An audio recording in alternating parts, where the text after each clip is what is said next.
a lot of times I don't have time, so I just throw it, and people don't know where to find it. It's in the media gallery somewhere. It's just, you know, it's that kind of thing where who knows it is there. It's a big problem to get that media force out there. I think we got Democracy Now, and in California we get KPFA. I really think at some point we need to, just our own television show, and our own, I mean, Amy's on TV, but our own progressive network or something. But that's a ways off, I guess. Well, Chicago Indie Media does have a monthly television program. Oh, really? That they put on Free Speech TV. Like, if you can get something together, there are places where you can show it. Free Speech TV is always looking for programs, so and people can get that. I mean, it's pretty easy to get that on cable. It's kind of the lower package, so. Okay, right. So it's like does it have various programs, or is it like 1 hour? It's just one hour a month that has, what's been going on in Chicago's protests, whatever. That's good. Yeah. On the cable. You get it on the site. Sure. Kymon Freeman, you remember him from yesterday as a speaker? Yeah, he was Times he had a small tape recorder on the podium, came back here last night. Yeah, Robert already asked me about You this. never saw it? I don't know anything about it. He Sorry. thought maybe you packed it up. So, I never went over there and touched anything. got it. Yeah, sorry. It's my duty to check. No, I feel bad, but I can't help it. I don't think people would have walked off with it. Not intentionally, but out of forgetfulness. I could Guess definitely so. see that. Guess so. I actually got started in California. I was in graduate school at UC Berkeley, and I dropped out of school like after my first semester, and I was devastated. I was looking around for what I should do with myself besides my job, and I walked into the radio station and started volunteering, and it turned into an environmental show that went to KLW, was on KLW for a year and a half, and then when my ex-husband's job moved to Boston, they hired me right away at WUR. Huh? So, yeah. Kymon Freeman? Turned into a living. Yeah, no, I never saw it, and it sucks, I know. I just, if I do anything, I point you in the right direction. Right. No, I Right. just I haven't been able to Yeah, no, I mean, I packed in Chicago. a lot of stuff up, but I made sure it was all mine, It's not you like know. West Coast and East Coast would have 4 big public stations. There's only one here in town. I had to change my life, but still could. You're still into it, Yeah, obviously. still volunteer doing stuff. Could I get your email address or whatever you were handing out? Thank you.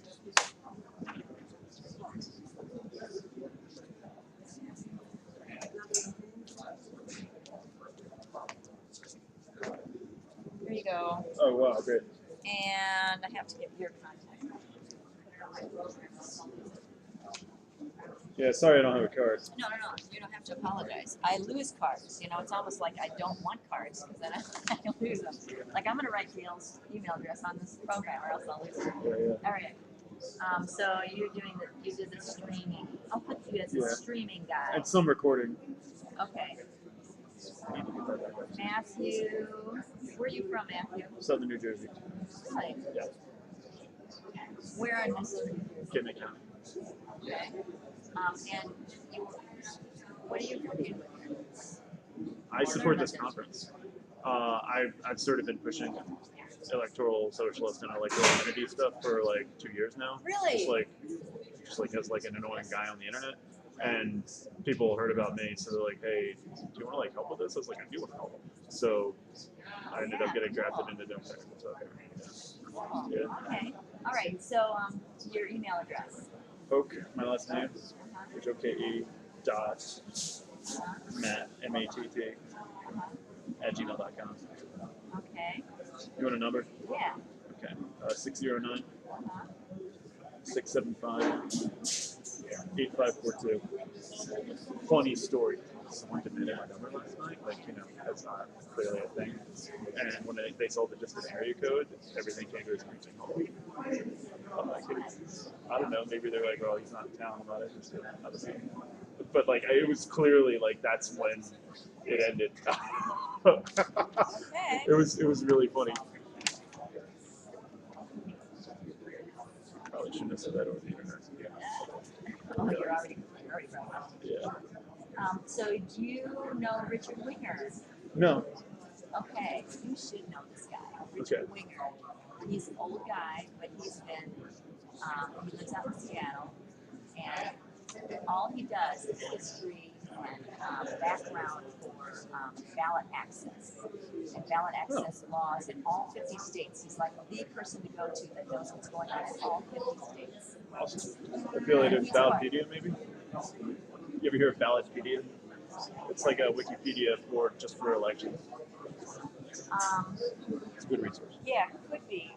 He has a newsletter he puts out, Okay. and he's part of a lawsuit that the Greens have in Illinois for ballot access. And we're gathering other parties to it's in federal court. Is that a national thing or just? I know there's a national lawsuit going on. This is for state because it's so hard to get. In order to have ballot access, you have to get 5% or higher for the governor. But in order to get in the governor's race, you have to have a full slate, including the senator. Full slate? You have to have seven members get on the ballot. And then you have to get 5% of only one of those, which is the governor. It's like a catch-22 because you can't run for governor unless you have. Right. But you can't get ballot access unless you're running. So he's Or helping you can't get automatic ballot. He's helping with that lawsuit. And so that's how come I learned about him, but he's like, he knows everything. And I've been getting his emails since then, which is very helpful to figure out what's going on nationwide. Cool. Yeah, I'm sorry I got to figure out, I got to get this camera back online. Okay. So, thank you. I will let you know.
We did, but we switched it out. I just want to stick with one game.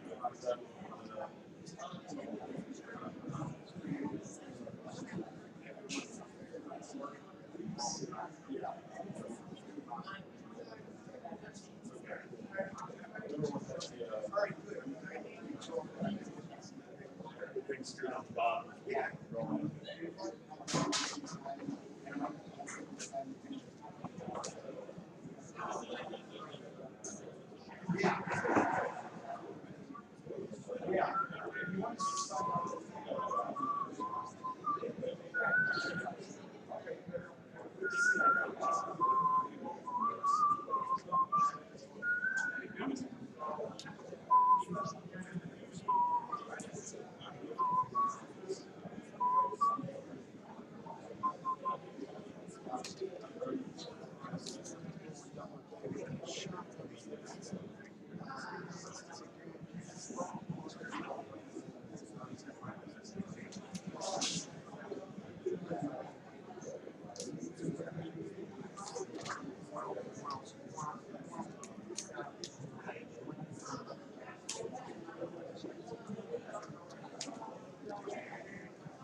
So are you saving yourself? I'm doing my best. Sometimes it screws up. We're also trying to run a whole separate thing for recording alone, that camera. Oh, really? Okay. And I'm also trying to record and stream at the same time with this one. Great, So- great. No, I mean, get it what we can. We'll all try to reinforce each other's holes. Yeah, and I brought extra equipment, so I'm gonna try and roll it in here and run to the session in the afternoon. The other room session. I really appreciate that. There were 2 sessions yesterday. And they're not filmed, they're all for this. So, yeah. Yeah. At 2:31, there's pictures aren't in my program, so I don't know it's Jonathan, Martin,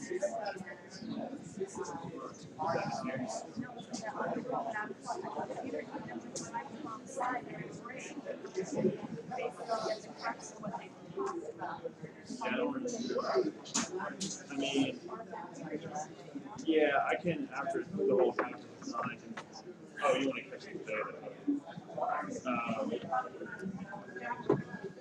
Yeah, I would just ask around.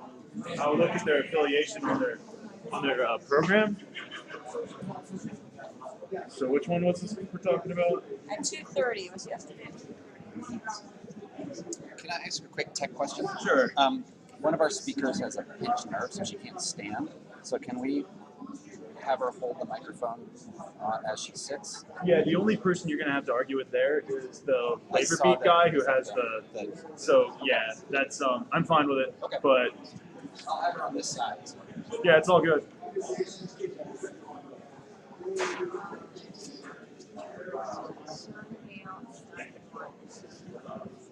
I know John Howell, so I'll go look for him now or whatever. I'm sure he's talking out here right now.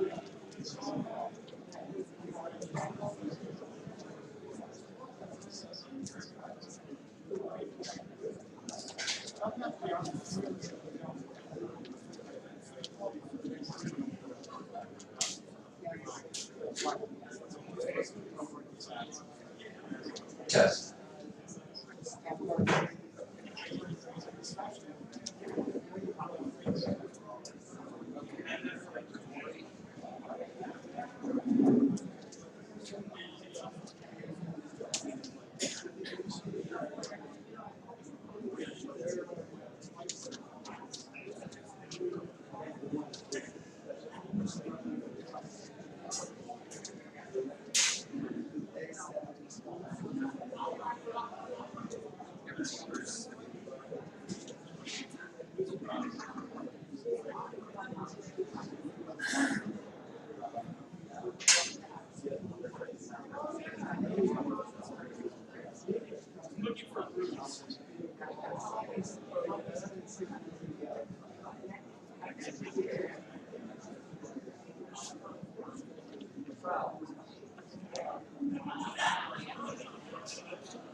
I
know that one's good.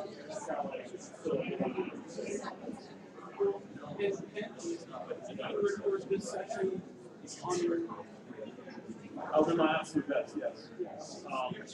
Sometimes it just gets up. But yeah, and they're always charging. Right now. So the power is not the issue. So trying to memory. I mean, for the memory card that was back,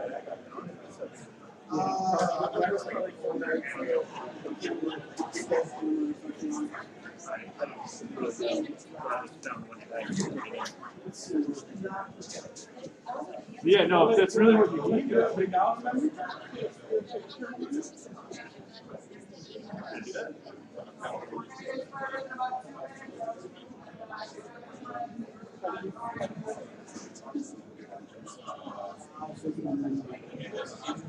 Well, you know what? If you want to take that one, go ahead. Because also, yeah, right there. And we created many others. She said she wanted to go to the other end. Well, that's an iron card. Okay. All right. Okay. So, yeah.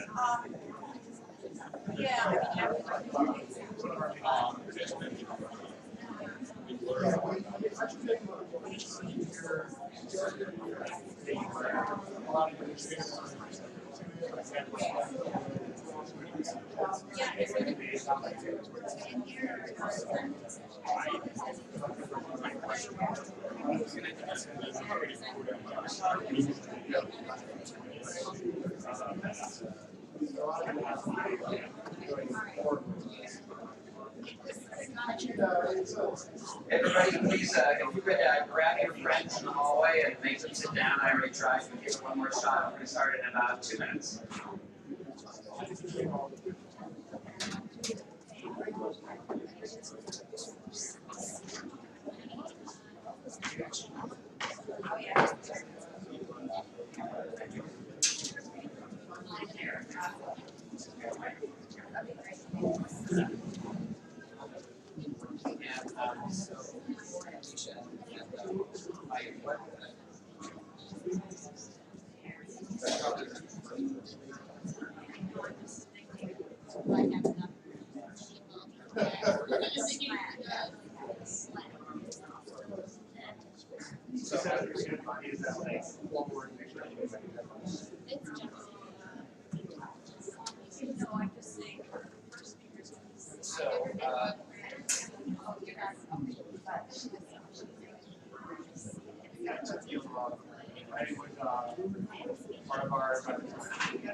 There's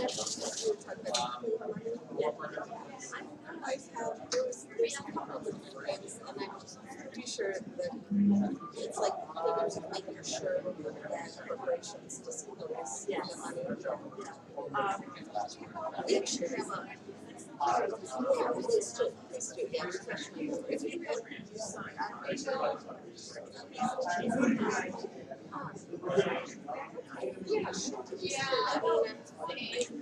other websites that have contacted me with various campaigns. So I can like this one is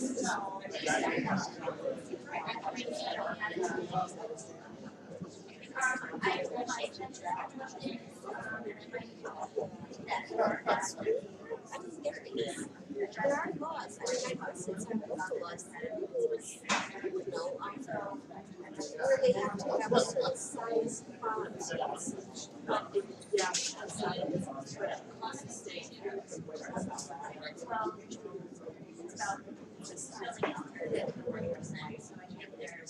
Okay, so this makes it even more transparent.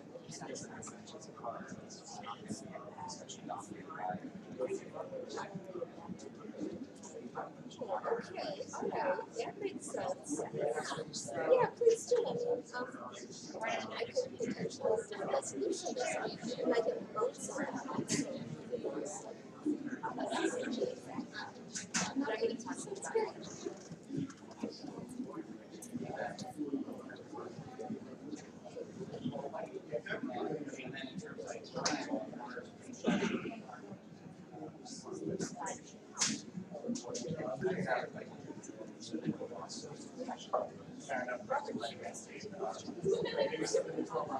Oh, really?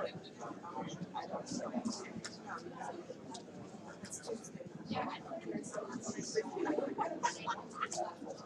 I'm going to try to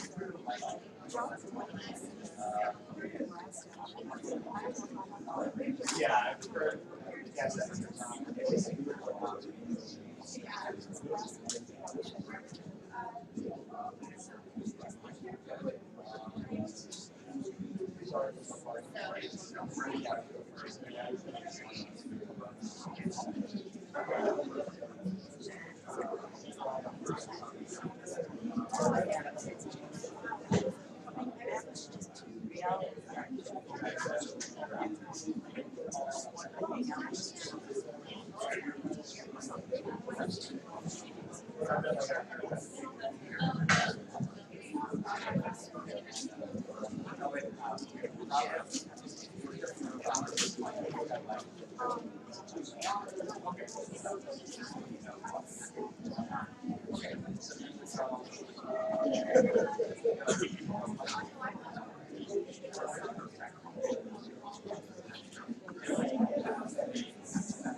Okay, if everybody could grab their seats.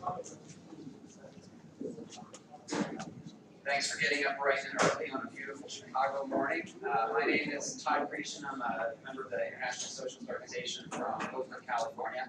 And I want to welcome everybody here to day 2 of the Left Independent Politics Conference. And I think we had a very successful day yesterday. I think Robert Caldwell has the final registration numbers, but it seems like we've gotten over 175, probably closing in on a couple hundred people have attended the conference so far, and that's, I think, really exceeds our expectations and is points towards a bright future for independent politics in the United States. Not to say that we don't have a long ways to go, but there it is.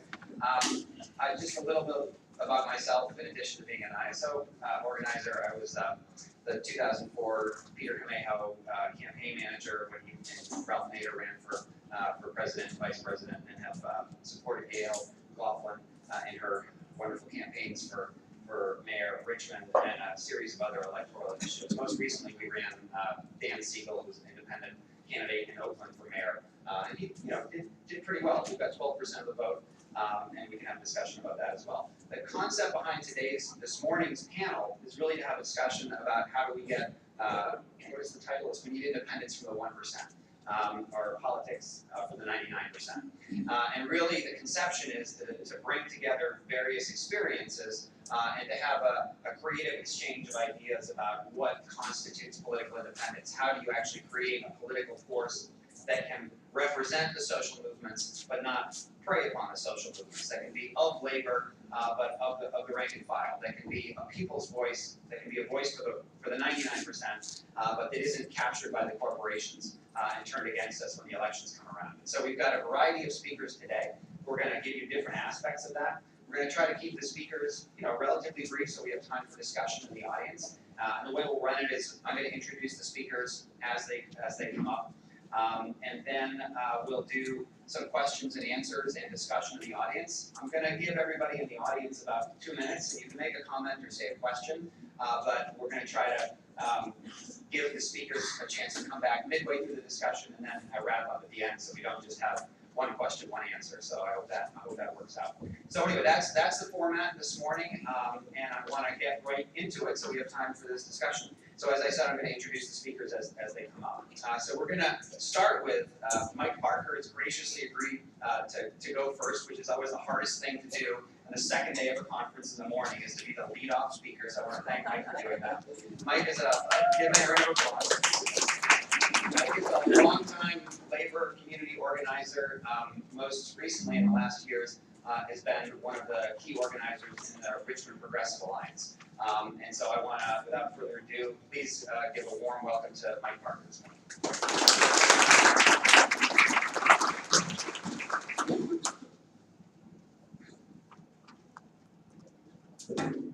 Thanks, Todd. I really am looking for a discussion this morning. So I'm going to try to describe how I think about this question of independence or class independence. It's not quite as easy as one would like to think.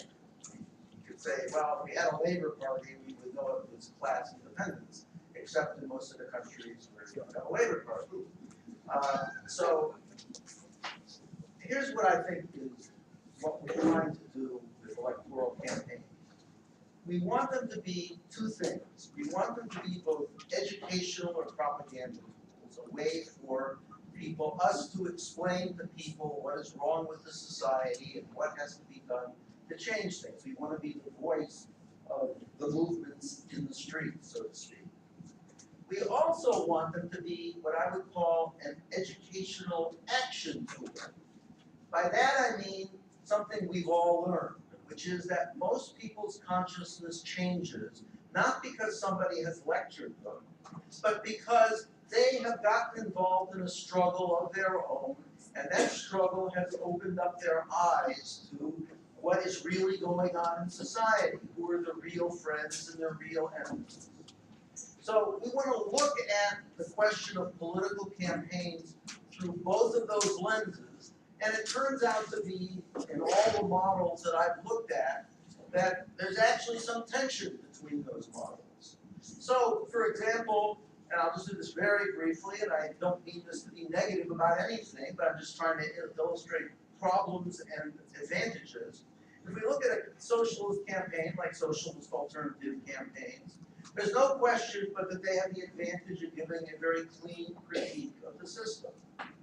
On the other hand, as educational action tools, people can't take ownership of those campaigns until and unless they already become socialists, and in some specific cases perhaps identify with the full program of the socialist alternative. In other words, you can be involved to an extent, but they're not yours. They're somebody else's campaign, and they may be good, they may be exciting, they may say the things that you want, but they're not yours, and therefore they don't serve that same purpose as this sort of action tool that says, I have ownership of something, and this is what I need to do to make it better and to make it succeed.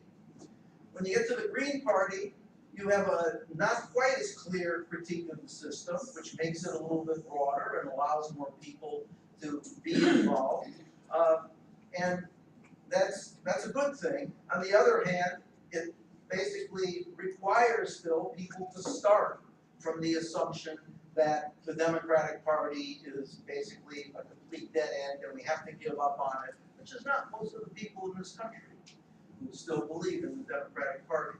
So it again serves as a very good, I think, it can serve as a very good educational propaganda tool. It's limited in the extent that it can serve as a sort of educational action tool. People already have to have a certain degree of consciousness before they get involved in that.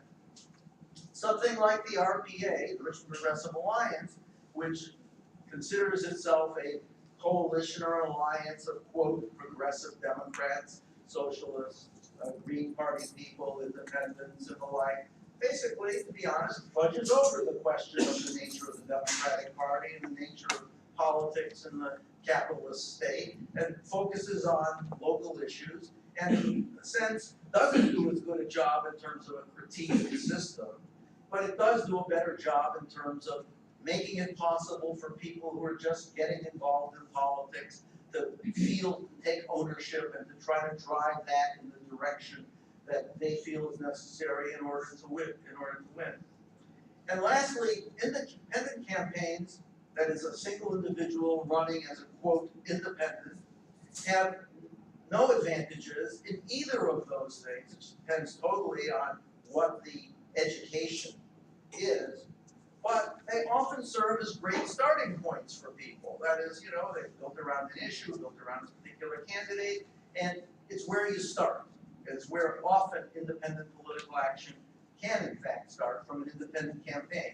I would simply argue it has to move from that point into some organizational form which can draw people in. If it stays as just, oh, there's this great candidate and why don't you come out and support it, it essentially just reinforces everything that's wrong with bourgeois politics in America.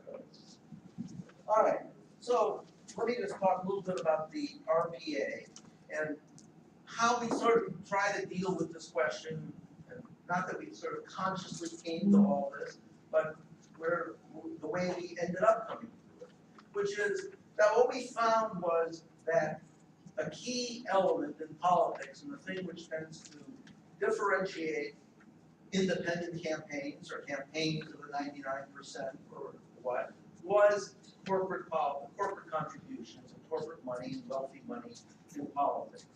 And unlike most campaigns that talk about that in some way or another, we've made that our primary issue.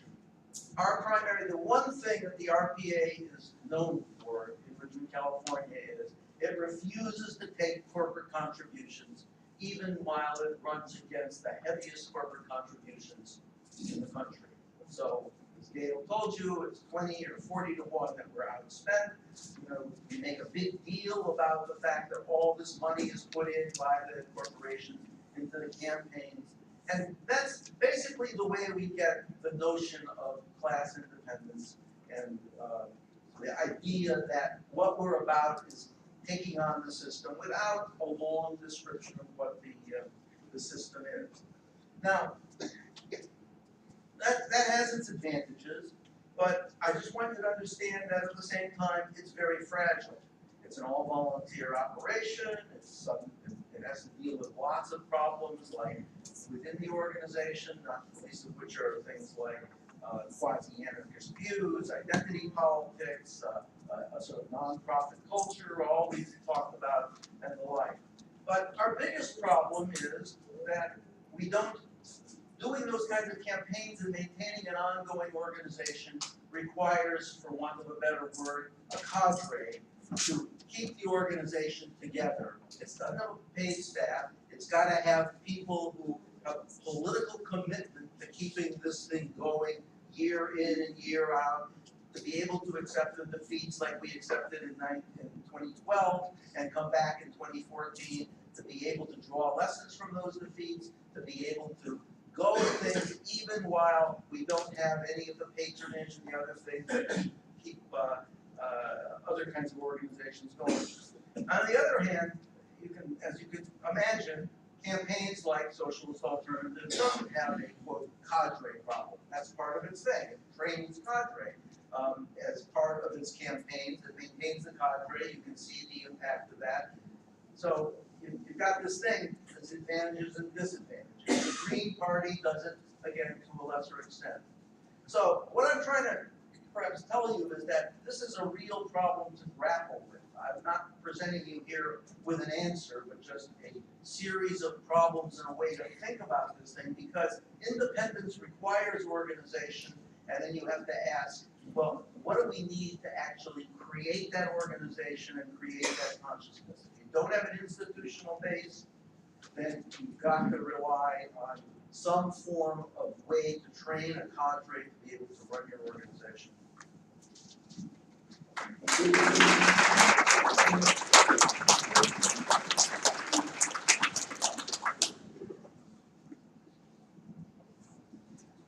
I want to thank Mike for a model of discipline. That was 8 minutes on the note, so we should all be so timely. The next speaker is Corey Decker, and she comes all the way from Vermont. She's been a long-time activist in Vermont and is one of the co-chairs, co-coordinators of the Vermont Progressive Party, and as well as an activist on many fronts. And because it's early in the morning, I keep forgetting SunCommon, and is working with an organization called SunCommon as well in Vermont. So please give a warm welcome to Corey Decker.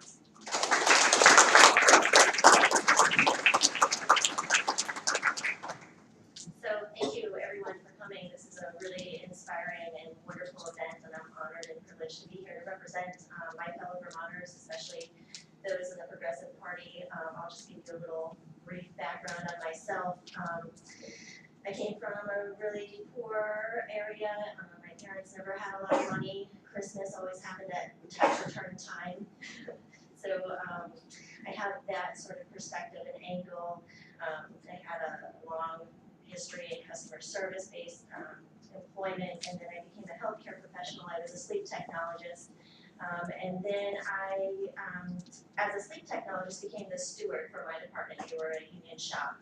And that kind of started my whole social justice activism, labor angle, I suppose, for lack of a better word. I became involved with an organization called the Vermont Worker Center. And so a lot of what I have to share today comes from the toolkit that the Worker Center has put together that I've since been able to utilize with my work with the Vermont Progressive Party. So I'm an at-large member of the coordinating committee of the Vermont Progressive Party. So I get together with my fellow committee members and we help advise the state committee to make important decisions on behalf of the party. For money, I now work for an environmental organization called SunCommon. It's a Vermont-based solar company, and it's also a benefit corporation. So even though I work for a company, it's not a union shop, which kind of like breaks my heart a little bit, it still has this higher legal accountability to people on the planet in addition to profits. So I'm an organizer. After healthcare, I became a labor organizer with the American Federation of Teachers. Again, that's where some of my experience as an organizer and a social justice activist came from. And I've been able to utilize that in many different areas of my life. I think one of the biggest takeaways that I have is that all anybody really wants in this world is time and attention. That if you can look somebody in the eye and give them the time and the space to speak their piece and meet them where they're at, then it creates a connection with those individuals that can be a really powerful force for the movement. I think when you give them that time and space and are able to educate people about where they fit in the grander scheme of things, It gives them a little bit of hope, and it gives them access towards participation. I feel that a lot amongst our movements, we're struggling with apathy and we're struggling with a lack of participation because so many people have been underserved and disserved by the system that's broken. And if you can educate people about the whole role of government and the fact that they actually do have power, it in and of itself becomes a very powerful and moving force. So connecting with people based on the issues that are really important to them, connecting them to other individuals within the movement, people that they can work together with, and also giving them, starting out with small asks and kind of building that muscle memory for them to participate. And it becomes easier after they do that initial parade or rally, or they make signs, or they make phone calls, or they just get out there and talk to their communities about the issues that are really important to them. I think that's a really powerful aspect. I think it's also really important to meet people where they're at, because not everybody, like myself, is born a social justice activist. For the longest time, I was myself very apathetic and not wanting to participate in the system because I didn't think there was a place for me. I didn't think that I had a voice. I didn't think that I had any ability to make an impact in anybody else's lives until I started taking those small steps, and it was revealed to me that actually I am a very powerful person, and that actually people working together is a powerful force, and it is a hopeful thing to me. I think something to keep in mind after being at this conference yesterday and talking with a variety of different folks, I think it's really important to remember that we all exist in like the intersection of a lot of different angles. No single individual here is just one thing. I'm a woman, and I'm a liberal, and I don't have a lot of money, so I'm coming from a really kind of poor economic base, and I'm a little bit radical in comparison to like my family and neighborhood and whatnot. And so I exist at the intersection of various points, and I think every single individual does as well. But at the basis, we're all individuals, we're all human beings, we all suffer. And I think as long as we maintain the respect for each individual and find our commonalities, I think those are going to be the important things to keep in mind as we try to build a stronger movement. We all have different perspectives and goals that we're trying to achieve, but until we can really collaborate and work together, I think it's going to be really difficult to further the issues. Empathy is a really important skill to have, to be empathetic, to look somebody in the eye, to be an active listener, and to really make that heart-to-heart connection. I know it's really kind of touchy-feely, it kind of goes against a lot of the more straight-edge perspectives of fighting and railing against the system, but I think the strongest connections that you can make are on the positive nature, when you can give people that hope and that latitude to realize that they're not just a drop in the bucket, but they're actually part of a greater team. Also we talk about political correctness. I think there's space for emotional correctness as well. It's beyond the words that we use, it's the intention behind the words that we use to connect people that I think is really important, and I think it's one of those things that people are able to look through and see to make that connection. Not gonna lie, I'm a huge Bernie supporter, can't help it, I'm a Vermonter, I love the man. I have had the privilege of working on the Bernie Sanders campaigns. I've marched with him at different parades and rallies and whatnot. But I've had face-to-face conversations, and he's looked me in the eye. And the words that he says, he doesn't stray from his message. And so I personally have a connection with this man, and I realize he's an honest and he has integrity. And I think that's a really important thing, because so many people have this view of politicians and politics as being this really smarmy, seedy, lying, dishonest sort of thing. So I think ultimately, you you gotta come from a place of respect. You gotta respect yourself and where you are and where you exist in the intersectionality of things, but you also need to respect the other individuals that you're working with. You need to agree to disagree. You're not going to agree 100% of the time. You're never going to find a candidate that's 100% perfect or any campaign that's 100% perfect. But you have to take what you can get. You have to deal in reality, for lack of a better word, and use what you have to make what you need to make and to get to the goals that you want to get to. I think there's a place for everyone in all of our movements. It's a matter of making those heart-to-heart connections and really getting back to the humanity of things. Yes, there's a place for the anger to inspire and to do things like fundraising and all of the really difficult work that it takes to build a movement and to propel a movement. But I think you gotta keep that in check and remind yourself that we're all individuals, we all suffer, we all struggle, and that's our humanity. And that's, in a sense, a strength in and of itself. So I don't know where I'm at on time, but it's pretty much where I'm at. I'm happy to answer questions after, and I'd love to have conversations with everybody, but again, I'm just really psyched to be here because I think it's a great thing that we're all coming together from across the country to really further this mission. So, thank you.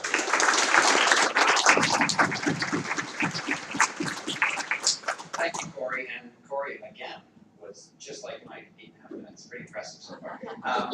Very, very surprising. So I have the pleasure of introducing Amisha Patel, who is a Chicagoan here. So that's great to have the hometown point of view. She is the executive director of the Grassroots Collaborative here in Chicago, and is one of the key organizers in the United Working Families Party, which has been running candidates in Chicago. So please give a warm welcome to Amisha Patel.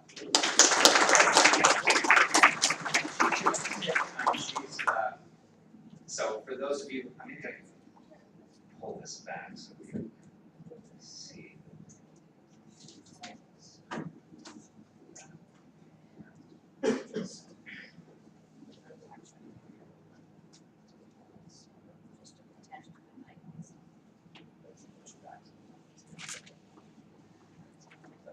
Yeah, hello.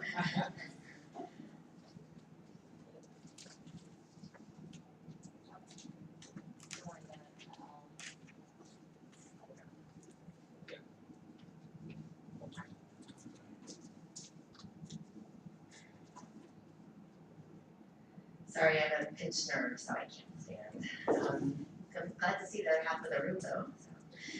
My name is Amisha. I'm with Grassroots Collaborative and our affiliated C4 organization, Grassroots Illinois Action, and a founding member of United Working Families.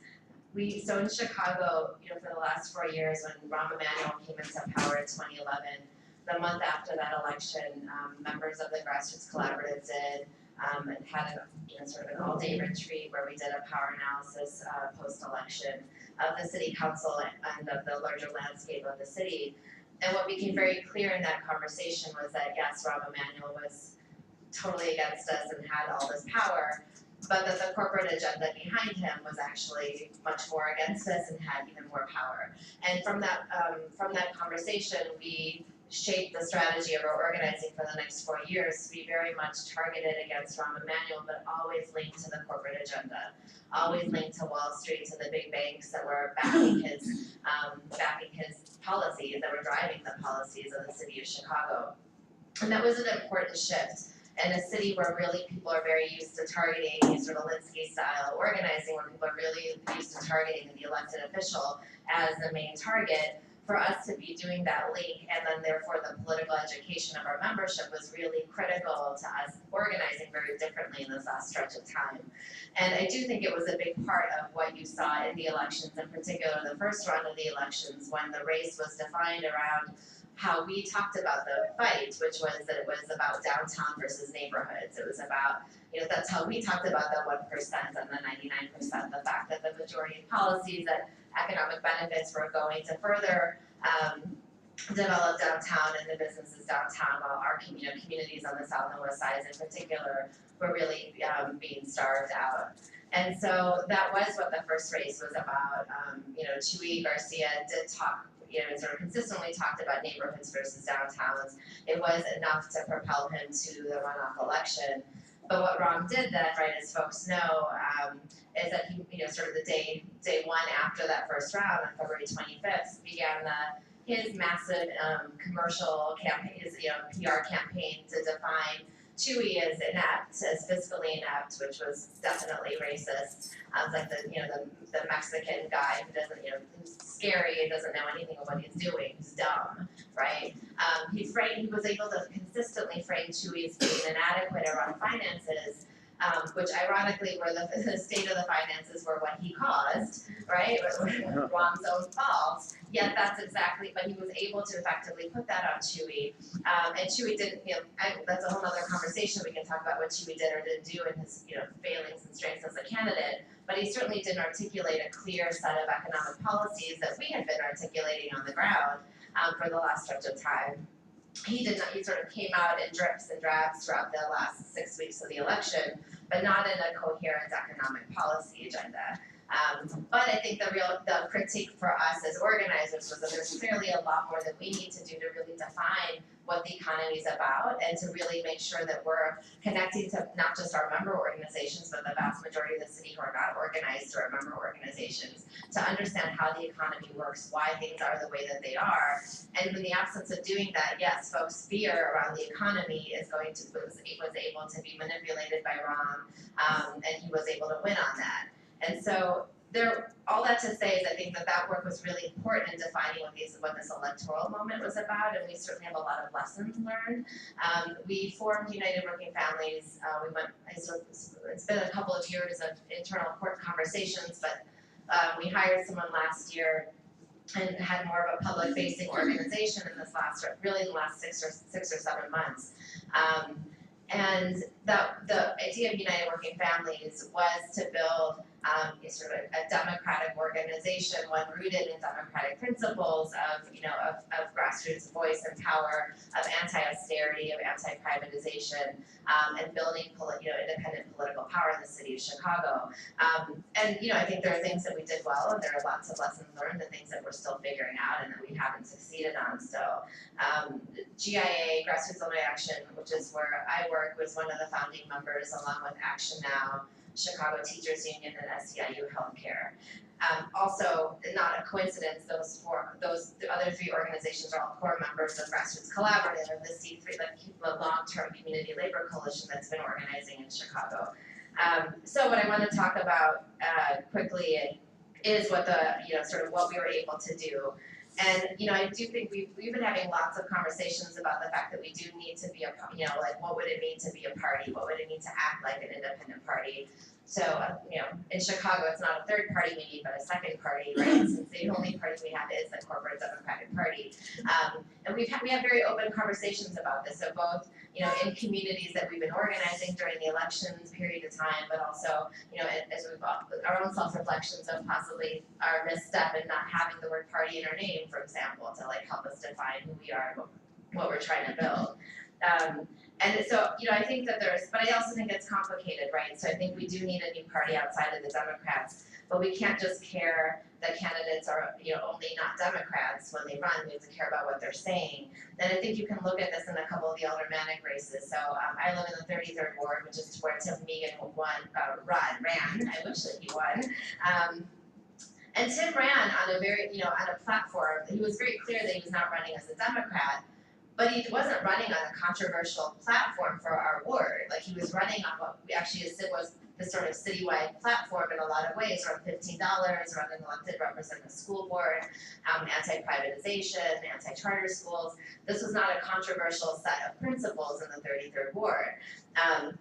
Yet he was politically defining himself as not a Democrat. So that's one thing. On the other hand, you have Tara Stamps, right, in 37th ward, and a majority low-income Black ward on the west side of Chicago, who did run as a Democrat, who very clearly actually rooted her campaign, connected to Chuy Garcia, and that, in fact, given that ward, was a much more radical act than any sort of than her saying that if she was to say that she was running not as a Democrat. The politics of race in our city are huge, and the fact that she was very clearly, she's not running away from the fact that we need Black and Latino coalition work rooted in like a shared agenda of what our city looks like, was not the campaign smart thing for her to have done. It might have actually probably cost her winning the election. But what she did was actually stood for something that was needed to be stood for, which is the fact that there is incredible race division in our city, that Braun's campaign was built on actually Blacks and Latinos not working together, and that she in that context was very clearly putting herself in line, aligned with, yes, a Democratic candidate for mayor, and again, not a radical in a lot of ways. But yet, I think that act of running that way was actually was more radical and controversial, and it was I think really powerful. So I think it's like how it's like what are our politics and how do we articulate those politics that really matter. And I do think this question of race is really big. So how do we build our politics in a place where people of color are in motion and where working class people are in motion? How do we make sure that our organizing is rooted and connected to those communities, yet playing with what is possible in the communities? And so I think it's very clear that we, so I was on the doors primarily in Inglewood, which is West Inglewood, on the south side of the city, and in Humboldt Park on the northwest side of the city. And in conversations on the doors, folks in two very different neighborhoods were very clearly aligned with our vision for what the city should look like. And I think that's the point of being able to talk about how do we take that alignment to actually see that there is something year-round that we could build that is independent of any of any elected official, but is rooted in a shared vision and platform around the values that we care about. I think there's interesting things to play with. So I know that my time's up, but I think that there's how do we talk about ideology and connect and being rooted in communities of color and working class politics. And I think that's really messy, and there's a lot of room to experiment with it, which is really interesting here in Chicago.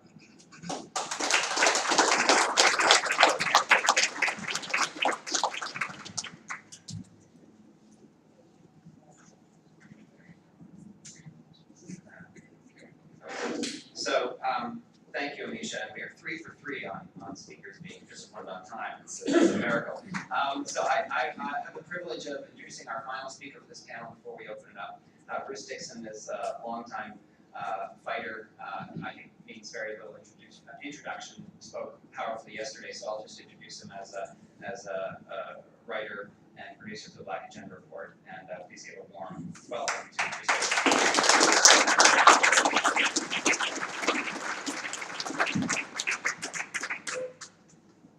Please forgive me. I meant to drive to Chicago. I had a whole kit of things in my trunk that I would be passing out sample leaflets that do this. But so now I got to read. I'm also co-chair of the Georgia Green Party, which is a work in progress. And the Green Party, as you may know, is a federation of, I need some time here. What do you say, 8 minutes? Okay, let's start. Yeah, the Green Party, as you may know, is a federation of state parties, and the quality of Green parties is, to put it mildly, wildly uneven, across the country. The good news, though, is that some people don't know what they're doing, but people who don't know what they're doing and can't organize can be out-organized. So eventually, so what's wrong is kind of curable if we apply ourselves to it. And what you do in your state, can't be countermanded or stopped by people somewhere else because it's a federation of state parties. So we've got a free hand to create and recreate something in Georgia, and it's a work in progress. It's taken us a couple years longer than I thought it would to get our real efforts off the ground. But we're starting out trying to build what they call a coalition that fights the 1% or confronts the 1%. Personally, I don't believe in what people call the politics of the possible. Okay, I've seen way too much of it, and if we confine ourselves to what we can get a Democrat and a Republican in the legislature back next year, that's just not going to do it. It's just not going to do it. And I think we have to go for the politics of the impossible. Okay? I think we have to talk about rent control. I think we have to talk about, I think we have to talk about prisoner rights. I think we have to talk about giving the vote to everybody behind the walls, about giving free education to everybody behind the walls. What we did to start with, plan how we do outreach in Georgia, is we sat down with some ex-offenders, some friends of ours, friends and colleagues, and a couple of them were from Socialist Alternative, actually, come to think of it. But they were all ex-offenders, and we came up with, I think it was 13 points. And the points were, let's see here, restore voting rights to all convicted persons, including those confined to prisons and jails. End the lifelong discrimination against people convicted. Ban the imprisonment of juveniles with adults. Phase out all the juvenile prisons within 3 years. And replace them with some appropriate institutions that are probably yet to be invented. Remove all the financial incentives that police and sheriff's departments currently have for increasing the numbers of drug arrests, and so on. And the thing about these demands, okay, I mean, it goes on and on, but the thing about these demands is that they are demands that sound sensible to ordinary people, but that Republicans and Democrats cannot stomach and cannot steal from. Okay? And so this makes the politicians of the two parties look bad. And so what we're able to do, what we found we were able to do, is we were able to stand out in front of the county courthouse in Fulton County, or Cobb County, these are counties. Fulton County's population 1.1 million, Cobb is population 700,000. We can stand out there for 2-3 hours talking to the people on their way out of the courthouse and passing the leaflets, engaging them, getting their contact information, passing out volunteer cards to those who are especially enthusiastic.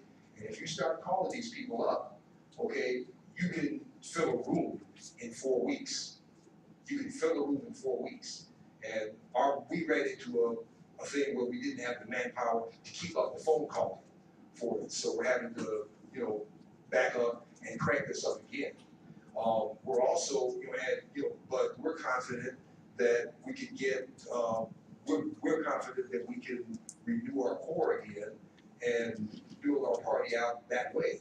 We're also about to start a thing where privatization of public schools, especially in urban areas, black areas, is watching the time.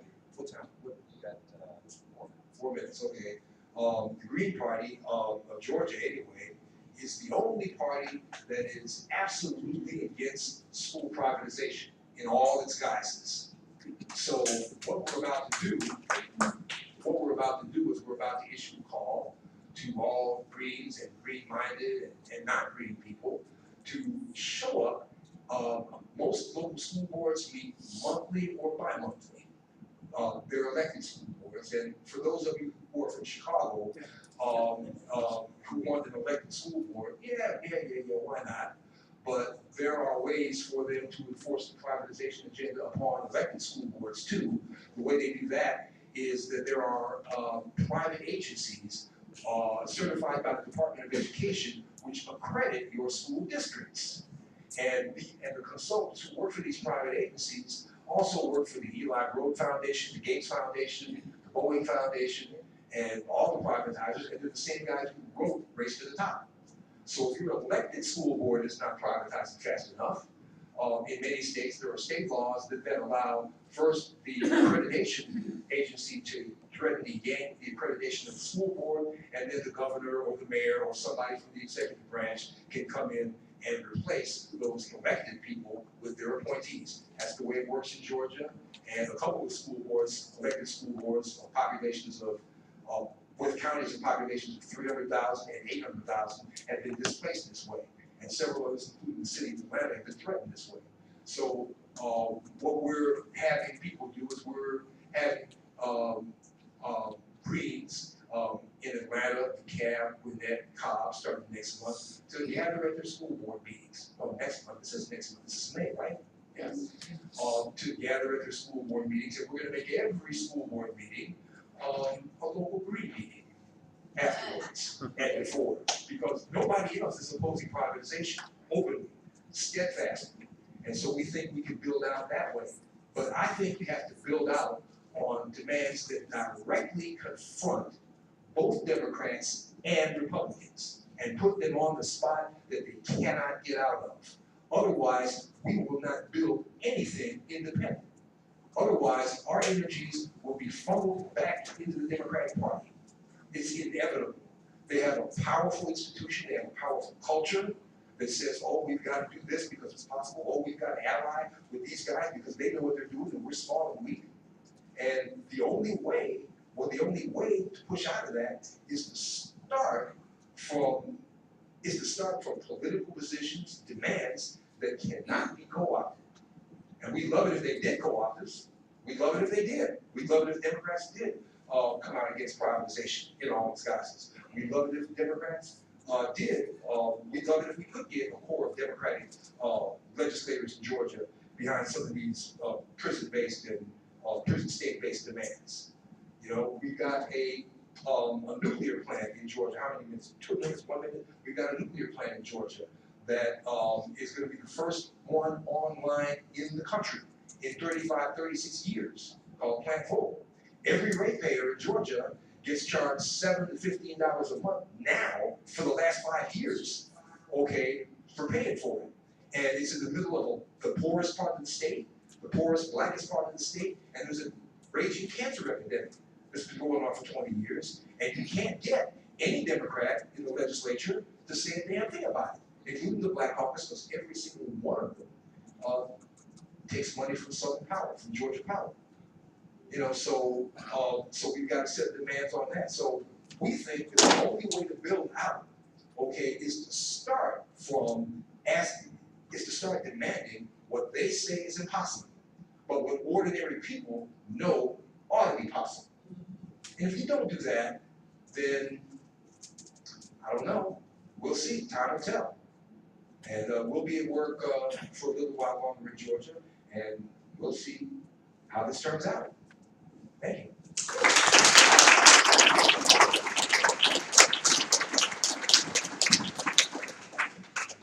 Thank you, Bruce. So by my watch, it's now 10:33, and really appreciate the speakers being so precise in their remarks. And what we've got now is about a half an hour. So I'm going to take this to about 10:55. So we have a half an hour discussion.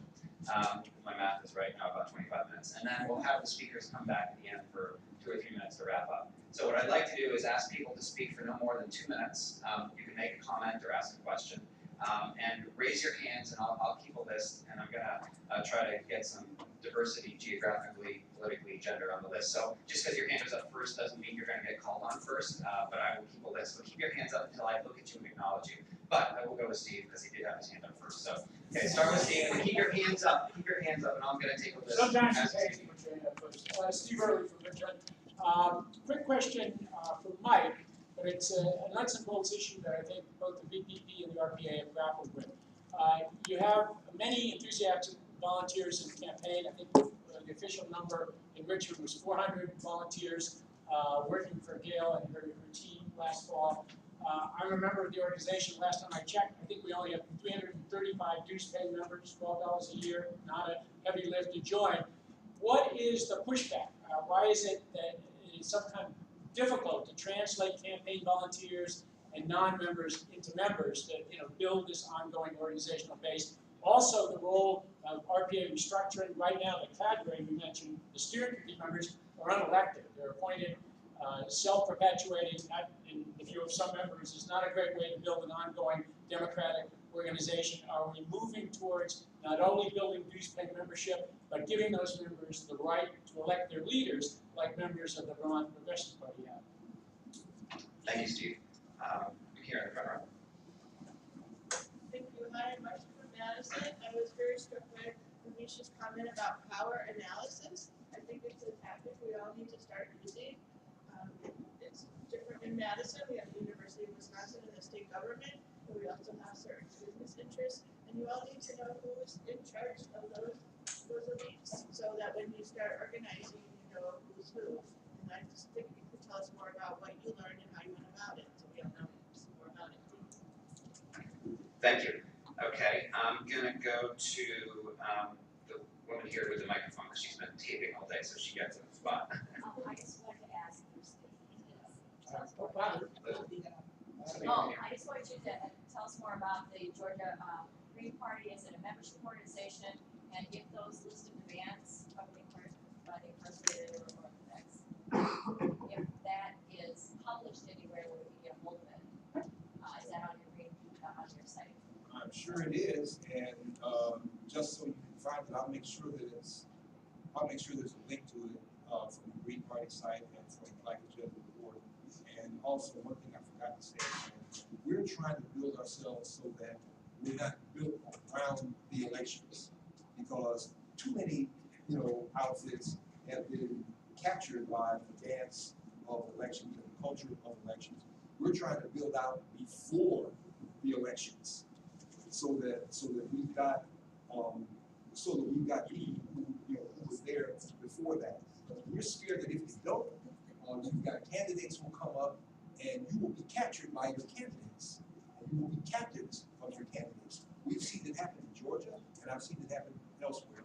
We don't want to have that happen. Thanks. Ernie? Ernie J. Let me say I'm very happy to come to the meeting. In the United States, there's various groups in the left talking to each other and having a conversation. That's a very positive step forward, and I hope it continues. And I think the discussion is very important one.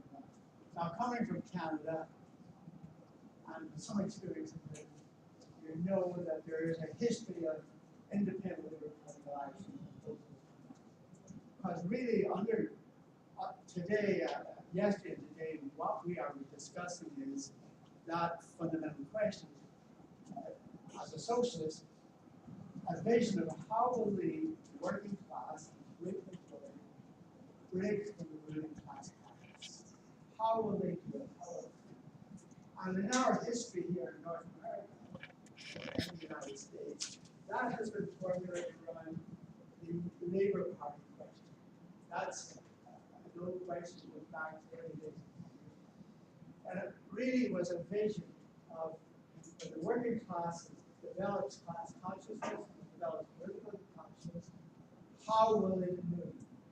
And what we have found in history, and I think this is a very important discussion we should have, and should be part of our discussion going forward, is when we look at our history, we see that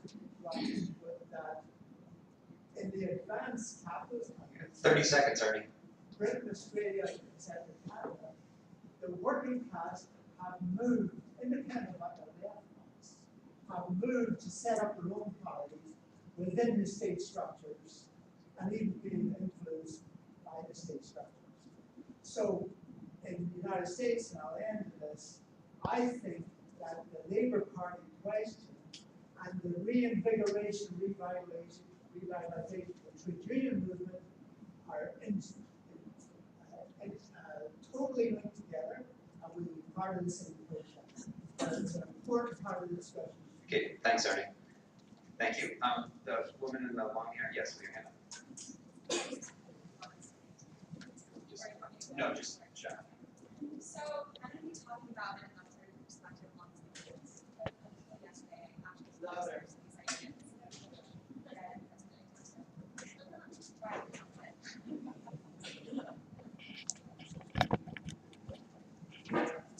Okay, so again, I have not been exposed to socialist ideas until about yesterday.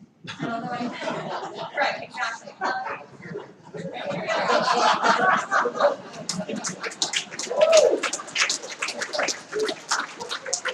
a very, very new thing for me, honestly. And hearing you guys talk about this is really great, and I agree with a lot of your points because as far as Democrats go, I know, we're Democrats, but I am on the most progressive side of that party. And I know that you guys are talking about a lot about volunteer recruitment, and that's great, but I think an issue with moving forward with that and building a base is you're pulling from people who have been disinterested in politics, and you're pulling from people who are the very, very progressive members of the Democratic Party like me. And there has been a lot of demonization of Democrats, and I understand that because there are a lot of Wall Street Democrats like Hillary Clinton. I hear just as much as an expert, and don't get me wrong. But if you want to include them in your party and build a really strong base, you're going to be pulling from those groups of people. And I would agree with what Tori said before in the positivity aspect of it. And people don't only want to be angry about politics, they also want to be hopeful. They want to actually get involved and take action. That's the only way they're going to actually want to participate, and they feel like they're making a difference. So, yeah. Okay. So I'm here, and I'm hearing all these other things. I agree with almost all of your points. Maybe not entirely about the way I want to go about it, but that's a different story in another conversation. But I just feel like just more positivity and spreading your ideas more, and volunteer recruitment is going to be a lot easier if you really reach out to other groups instead of only criminalizing them. Talk them, convince them, and promote your ideas. Tell them why your ideas are better.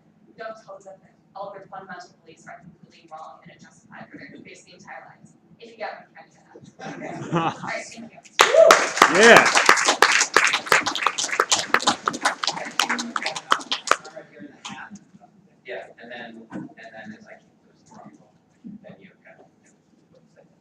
Imagine, I was going to say that, like, I feel like, as a lot, we have to be, like, making sure that we're being, like, relevant to young people, like Sis was saying, and, like, particularly, like, the Black Lives Matter protests.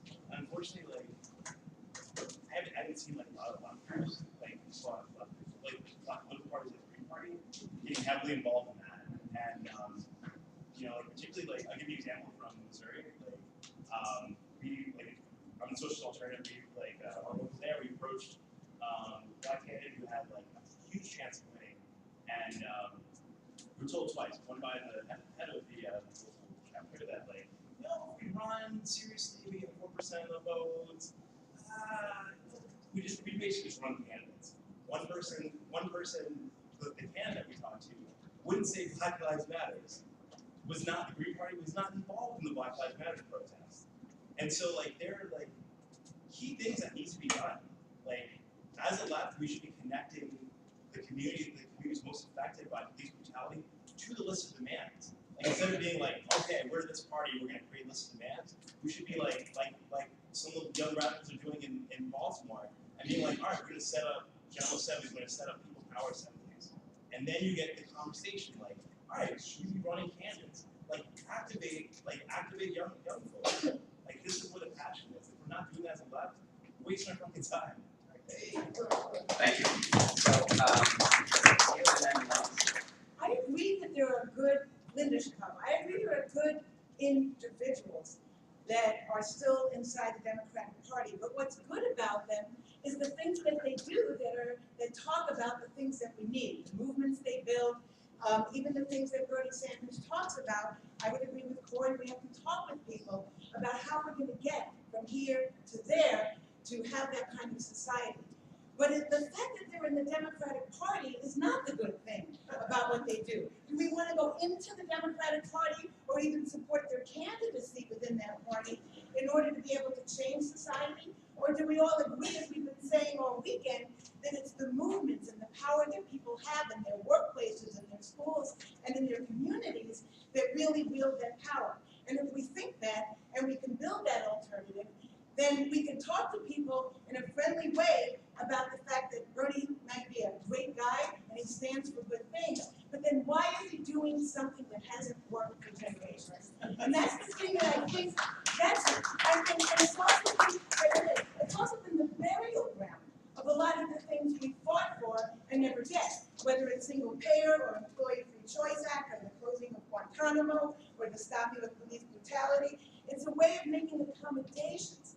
And I think that as more people are open to seeing that we don't have to do that, one thing I've got to say, and I think all the campaigns that Misha mentioned were important, but the thing that I think Megan's program in the 33rd Ward was actually very controversial. What was the fact that other people said that they were for those things, and let's be 30 clear, seconds. Mel is not for an elected school board. She was for a hybrid, which in the end basically means you still have mayoral control of the school board. What Tim said is the same thing that Mike was saying, that as individuals, and the society always has been struck to say when bad things happen, we could have done better as individuals. And if we only had the right individual running for office, then we could change Okay, society. that's time. But what Tim said is that it's not me as an individual. It's this program and his students and this movement in the community and the teachers, etc. That's the way that his program was a threat to the city administration. Okay, thank you. And That's a great way to end.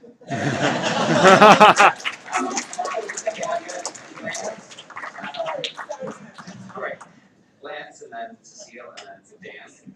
Yeah, just follow up on what Linda said. Two things on Bernie Sanders. I think that if we agree that he's an honest politician, he's honestly saying, I have no intention of breaking with the Democratic Party. I've got to run to the left, break people into the Democratic Party, to be the sheepdog, which you just talk about, and therefore, you know, he's straightforward. That's what he's saying. So I don't think anybody's that Second, I just wanted to question to Michelle. Well, I know there's a discussion within the Iowa family about whether we call a party, whether we become independent, and so on. And I think there's one model out there, which is the fusion party of the Working Families Party in New York, which is essentially not much more than another ballot line that supports the Democratic Party. And I think that that would be the exact wrong way for the United Working Families to go. And I think there's going to be a lot of pressure for that to happen. And I mean, Howie Hawkins talked to do about the, we discussed yesterday about some of the details and what that would entail. And he talked about how the party itself become almost like a conduit for Wall Street money through the trade unions to organize people who really are disaffected with the Democrats to bring them back into the fold, George Goldman and so forth. So I think that's a question that I just want to throw out there to say, what prevents that development taking place? How do we actually make sure that the movements and the unions so actually 30 seconds. actually build something that is truly independent, that is not going to cross doors, that is actually going to have its own candidates promoted from the social movements to make them, to make those people the candidates as opposed to always, looking for somebody else that might have a possibility of winning and have some training in the past as a politician. Thanks, Lance. Okay, Cecile's going to use the mic. Thanks, I just wanted to make sure people can hear me. So yesterday when Bruce Dixon said, we need to raise $1.2 million to get ballot status for the Green, or for, whatever our party would be, which it seems the easiest would be to get, ballot status for the Green Party across the country. I started thinking about, what does that really mean? And I thought about Clemente's comments yesterday at the end of the night about, I think that, it's exactly like Bruce Dixon says, like the Green parties across the country, different local, can people hear me? Okay, are, it's very uneven. So you have Green parties in certain towns that are like defunct, inactive. You have Green parties that are probably like really progressive, like in Georgia, or in other states. The Green Party members who are here today, obviously, are the progressive wing of the Green Party. But then you have other, for example, in San Diego, I've attended a couple chapter meetings of the Green Party, and it's basically a bunch of pretty inactive, older white people who want to save the whales. I mean, let's just be honest, right? So, and there's nothing wrong with wanting to save the whales, except that I think that the panelist, the brother who spoke yesterday on the Black Lives Matter panel, who said, like, we can't relate to saving the whales when we can't even save money or even save our own lives, right? So, like, how do we make the Green Party, I mean, I would love for the Green Party to be a party of Reds, but how do we make the Green Party a Black party too? Like a party that Black people can relate to, a party that is relating to people of color and actually making demands. One thing I thought of, and I only have 30 seconds, so I'll just say this briefly, and there's a lot more I want to say, and I think we should start to have a conversation about this. Like, do we need a convention of the Green Party where the left is leading that convention and saying, this is what we want the Green Party to represent? Because the problem is, because the Green Party is decentralized, if you have certain chapters who are just saying save the whales, that turns people off, and then when you have Jill Stein, who's awesome, but it's not everyone can relate to that or is even hearing the message because they're already turned off by their local Green Party who isn't representing. What I'm going to suggest is that I think Jill Stein and Bruce Dixon need to go on tour to all the Green Party chapters across the country, I'm serious, and talk about her campaign and talk about how to make this the Green Party an anti-racist party and a party for working people in a really explicit, clear way. ahead. Dan, move on next. Now, Marsha mentioned that she liked this idea of power analysis. I did a little thing you might find useful in this way called Who Rules Cincinnati. I did it several years ago, but it's a nice model, I think, of looking at a small city. You can't do this, I don't think, in New York or LA. I wanted to say, regarding the brother from Canada who raised the question of the Labour Party here and the relationship between rank and file movements and democratizing and making things more militant, and the Labour Party, I agree with that idea, but I have to say, the labor unions, bureaucracies are so conservative in their relationship to the Democratic Party, in their opposition to social movements, it is very hard for me. I don't like the term Labor Party. I don't like working people's party. I'd like to see working people organized, but the labor unions seem to be very often to be condemned to holding on to the Democrats and going down with the Democratic ship. And I really think we have to talk about the relationship between, for example, in Chicago, we have a victory in the CTU. You had Karen Lewis, who as a candidate would have been a tremendous embodiment of both the class struggle of the teachers, the great solidarity, the African-American community. Whatever party she was on, whatever she said, it didn't matter, because she was going to embody those things. But then we have the Chicago Teachers Union, which supports Chewy, because it's a regular Democrat. He is not, there's nothing progressive about this campaign, and to support this regular Democrat doesn't seem to me to really fundamentally do what was mentioned by Mark Klaus at the beginning, which is how do we destabilize the party system? How do we destabilize the Democratic Party? Those are the big questions. And how do we break the labor bureaucracy from this? I think that the working class goes into motion, but how does it go into motion? It goes into motion as Occupy. It goes into motion as Black Lives Matter. Black Lives Matter is not going to be attracted to the Labor Party, led by the building trades and the police unions. There has to be a real break. There has to be a real break. It's a very old-time conception of the Labor Party that many of us have coming out of the communist tradition, the Trotskyist tradition, and so on.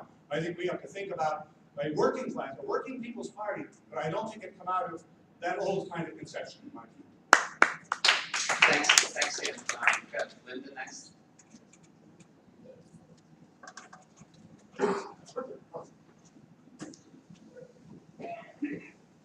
Hi, I want to address two points that are really important that came up. One is, how do we become more attractive to people who are looking for an alternative? A lot of people stay in the Democratic Party not because they like it, not because they respect it, not because they agree with it, but they don't see an attractive alternative yet.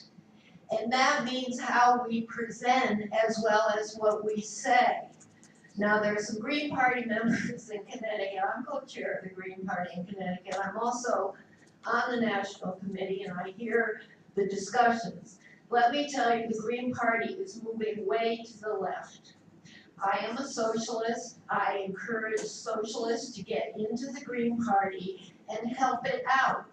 It is uneven. It is weak. And it does need talented, experienced organizers to help it out. That's the main problem with the Green Party at this point. It's not the program. Go online and look at the program that the Green Party has developed. Check it out. Maybe it isn't being developed in your local area, but check what the national organization is saying. It's what we're saying. But we can't go into meetings with beards down to our down to our waist like some of the Connecticut members. And we can't go dressed in t-shirts to speaking engagements.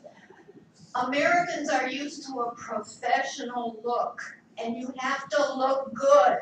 Watch the dress trends. Look hip.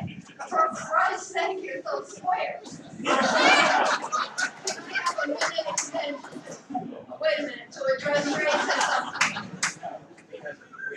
I understand that, but I want to talk about racism for 1 minute. I'll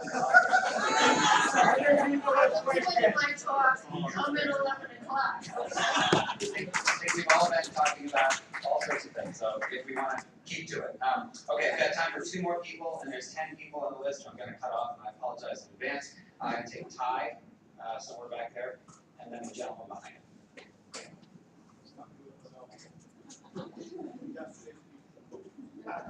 Nice.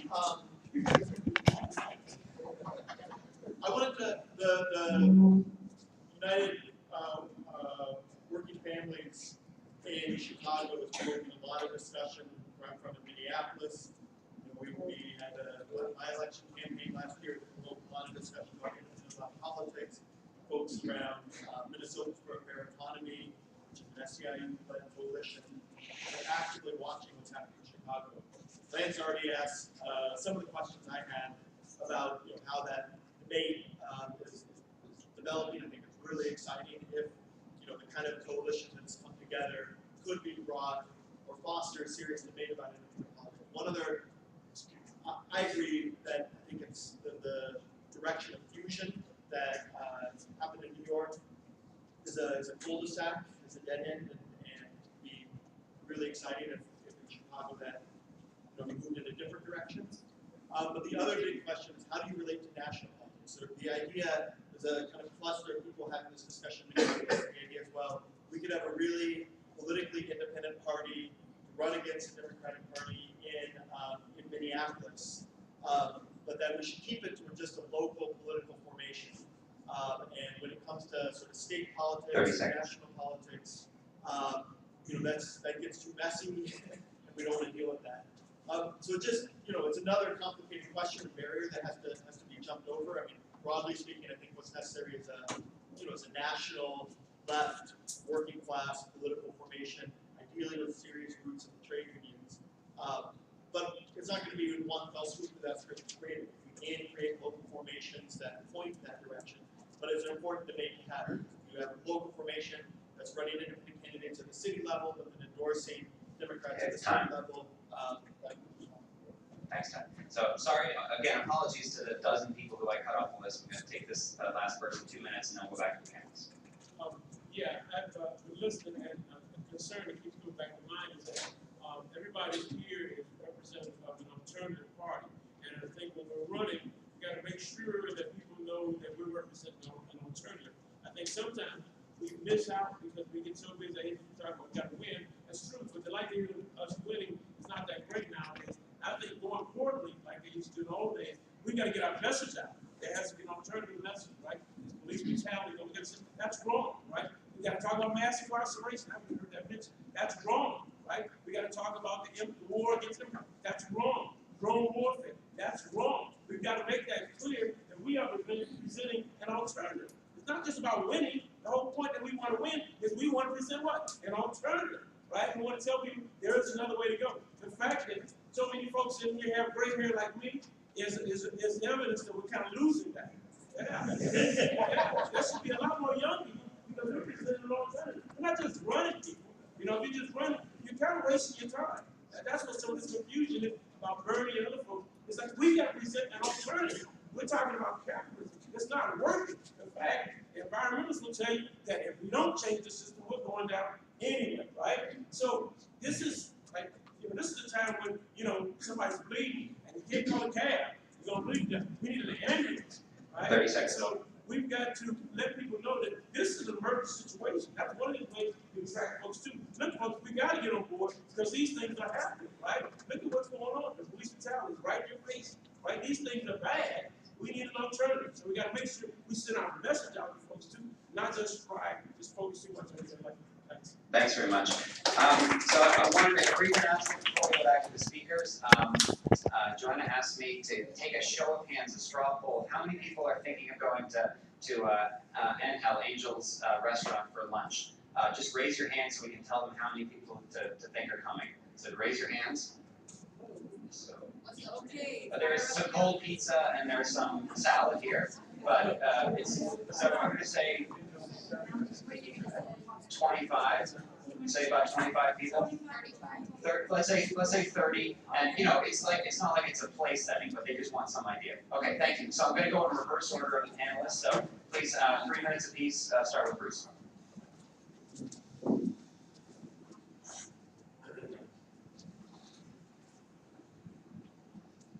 I don't claim to be the smartest guy in the world, but pretty soon I'll be one of the oldest. I'll be 65. That is what it is, but some of the people I work with When I was a Democrat in denial in the 70s, in the 80s, when we elected Harold Washington here, and in the 90s, some of them were a lot smarter than me. And some of them had more years on, on this thing than me. And I wonder if some of the people who say that we should be working with Democrats, we should be making them feel good about who they are and what they are and what they're doing. I wonder if some of these people have bothered to acquaint themselves with the history of what was done in the 70s and the 80s and the 90s. I wonder if they can tell me the names of some of the people who did it and what they did. I'm pretty sure that in many cases, they have not bothered to acquaint themselves with this history. And this really goes back in the case of black folks to the Depression, to the Roosevelt administration.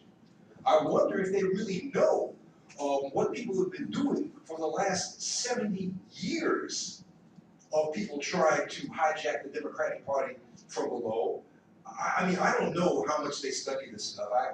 I can't look inside anybody's head, but it just seems a little arrogant to dismiss. And I don't want to be that old guy who's, oh, you young folks don't know. I don't want to be that guy, Because when I was young, I didn't listen to most of you old folks either. I sure didn't. But, I mean, there's a history of what happened in the 60s and the 70s and the 80s and the 90s. Illinois, in 1970, had a constitutional convention.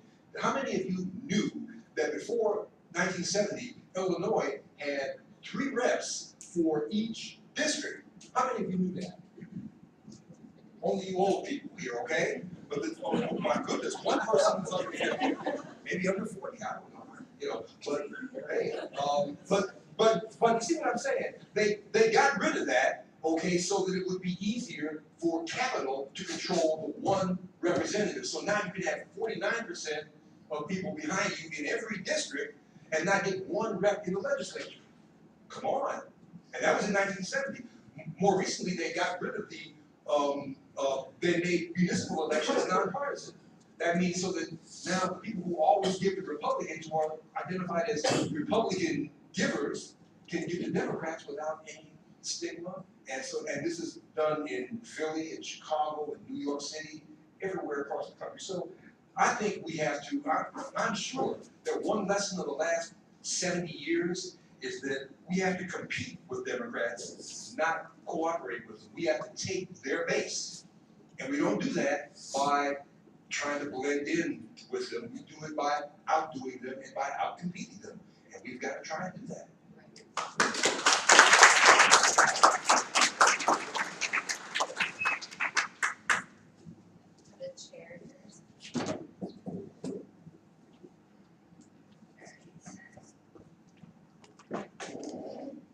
So there's only a couple of minutes. I think a lot of the things that were brought up specifically to Chicago, I think are more about longer conversations that we need to have. So I'm not going to try to answer all of the points that were made. I do want to focus on some self-reflections about us as organizers in Chicago. I think that we did succeed in punishing Rom, right, for his anti-worker, anti-poor agenda, but we did not succeed in articulating what our pro-worker, pro-poor people's agenda is, right? Like there's a body of work that we still need to do in terms of actually visioning and gendering and organizing around what we actually want our city and our neighborhoods to look like, what will be the path to get there, and to present a real alternative, right, to what is increasingly being considered the norm, which is austerity politics. And so I think for me, this question is, as an organizer, there's a ton of work for us to do around engaging our base around these questions. And I think to this point about our political orientation as an organization, as United Working Families, at this point, I mean, we are at the point of likely bringing in other organizations into the mix of original founding groups, for engaging in these questions of what individual membership in United Working Families looks like. But in terms of our members, our member organizations, we're really diverse in our political orientation. Our membership is all over the place in some ways, and some of our, I think CTU has in general more radicalized base of members. around this set of issues, but there is, I think, largely there's issues of class that we have to look at and issues of race, and the work that we have to do that deeper political education with our members is, I think, a huge question. It's not about what orientation I think United Working Families should have, it's about what's the work that I'm gonna do to build those conversations and build the political ideology of our membership to really be demanding what the city should look like and what our politics should look like. And I think we haven't done that yet. And so that to me is the question of what happens in this next moment. And yeah, so building year-round political organization, we did, though we were in conversation well before the election, we really formed and came to fruition during the election, and that's not the moment of being able to build black-brown unity when you're in the middle of an election. That's the work that happens post-election, right, to build those relationships and that trust and that analysis so that when the next elections come, there's a different political orientation of our folks. And I think that's what we have to figure out. That's a challenge for us right now is like, what does that work look like? How do we do that? How do we actually really listen to and engage our membership and a broader set of folks who are looking for a left political home in the city, who don't have it, right, who are hungry for something. We're gonna be challenged around organizational structure to really open up our organization to be a place for vibrant conversations and conflicts around what that work looks like, but it absolutely has to be led by people of color, by low-income people in the city, and that to me I think is the challenge. And so I'll say one thing around, and again, I didn't work closely in Tim Megan's race, I was focusing our work in 2 other wards, but as someone who's lived there for 8 years in that ward, I do think it is a question around, and I think a struggle that we have of how we can divide our politics and be making sure that it's still that the leadership of low-income people of color are at the forefront of that work. And there's work to do in the 33rd ward to make sure that the majority, at least Albany Park, one of the neighborhoods in that ward, is majority Latino immigrants, Black immigrants. And those are not the folks in leadership in that political movement that's happening. And there's things that we have to grapple with, right? So how do we make sure that our politics are still rooted in the membership and the majorities of our city? We're gonna go to Corey next. All right, 3 minutes starting now. So just a couple of things. I think we're dealing with a lot of endemic issues in mainstream America. We're not only dealing, as Brother Dixon was talking about, the privatization of education and prison systems in America, but ultimately, after the Citizens United court case, we're dealing with the privatization of government by and large. I think that we, as leftists, we need to keep driving that mission to push for a shared vision of a positive future that we can all attain, but we also have to reach mainstream America and enlighten them that there is a positive future that we can attain. Bernie is not perfect, as I said before. There are definitely issues that I don't necessarily think are as important.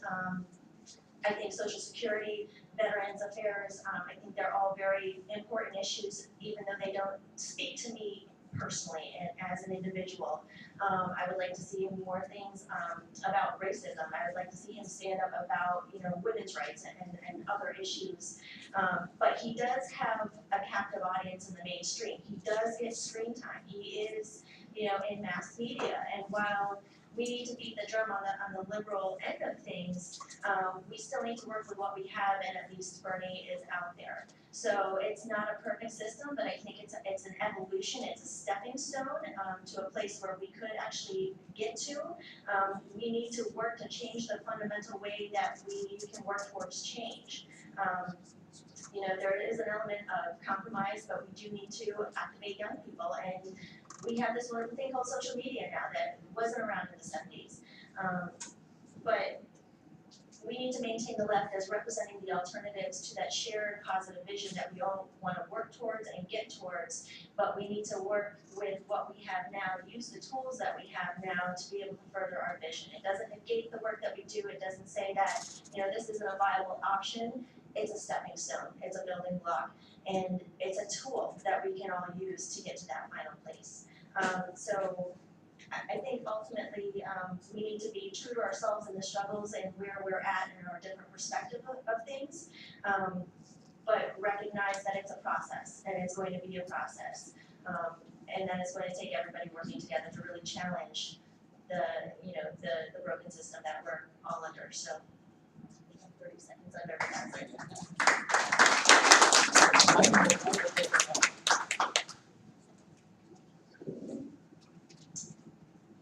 First of all, on the table out there, I brought some brochures from the RPA. I also brought some literature from our last election, both the literature that was used against us and the literature that we had to use. And if you have any doubts about political independence, you just have to look at the literature that was used against us. Now, I will tell you that I think that any left political formation that's going to mean anything in this country is going to have a significant portion of people who've been won over from the Democratic Party who are currently there. And so it's a bit of a disappointment to me that this conference didn't spend more time talking about what I think is really an exciting development in this country. That is what happened in Chicago during the last elections. That's really exciting, not because it represents the future, but because it represents cracks in that party structure, and that the main thing that we have to do as leftists is to talk about how we relate to those developments. Now, I'm not saying, I don't know enough to be able to know enough about all these campaigns, and I take people's word for it about what was bad and what was good. But we needed more discussion about that, but more importantly, more discussion about how we relate to the people who are involved in those things so they can draw the conclusions of how what they did it was exercise of power and what direction they have to take to make that power real. In brief answer to Steve Early, as he knows, the RPA is going through a restructuring because we've reached a new stage. There's no question but that it's now going to have an elected leadership for a movement which is going to try to be consistent. That's the easy question. The real hard question that everybody has to start facing is what's the relationship between elected officials, if you succeed in these campaigns, and the activists who elected them? That's the hard question. And once you start thinking about that, you'll realize how hard that question is. Now, I'm going to say I disagree with most people that I've heard at this conference who say the thing is program. I don't think program means a whole hell of a lot in these campaigns. I think program is cheap. I think that program is easily co-opted, no matter how radical you think it is. I think that the main thing that's wrong in this country is that most people feel powerless. They know what's wrong. They know it's shitty. They feel like there's nothing they can do about it. And the thing that the left has to offer to people is, how do you actually get real power? Not how do you get your hopes raised and then dashed, or how do you hear how bad things are and have somebody tell you how bad things are because it's a nice educational campaign. They want to know how to get real power. And that's not an easy question. And that's the reason we're starting locally, is because there are some chances to actually get some real power locally, but you also have to know the limitations of that power. So I would argue that, yes, we need to go through program, yes, we have our critique of American capitalism and all those things, but unless you're actually addressing organized people to have problems. Thank you. Minutes over, but thanks to everyone participating and keeping the time. So we're going to go to lunch. Right, don't go to lunch, so give me one round. 11 a.m. No, it's 11. No. Yeah, it started 5 minutes ago. Sorry, and an announcement. If anybody lost, if anybody found a silver recording device that was at the podium, there was a silver recording device that was left at the podium last night. Please turn it into the podium.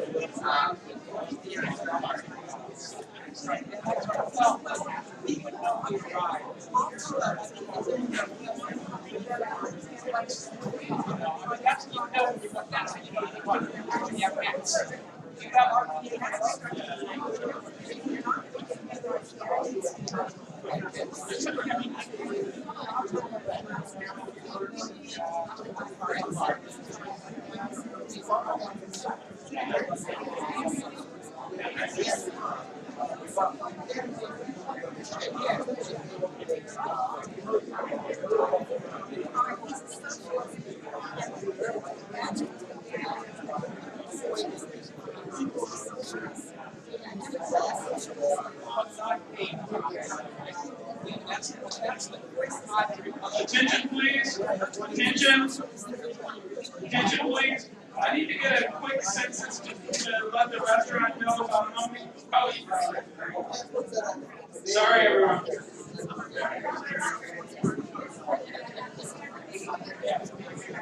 So in this room, we're going to do panel A in this room. So for folks looking for areas to building third parties, please stay in this room. Folks looking for So You're Elected, please go to the alternative room. So panel A in this room, panel B in the next room.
We'll be starting in 5 minutes.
Please sit down. I was wrong about the 5 minutes. We're going to try and start shortly.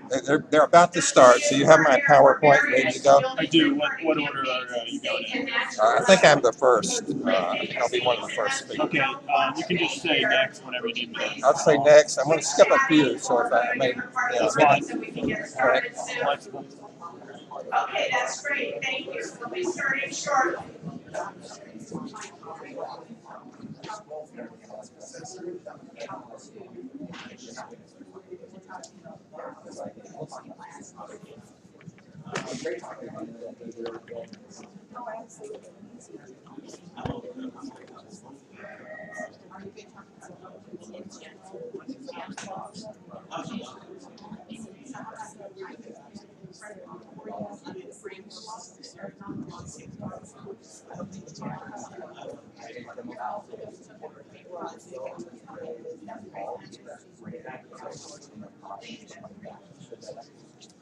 Okay, thank you for being here. There will be a 1-hour lunch break when we finish.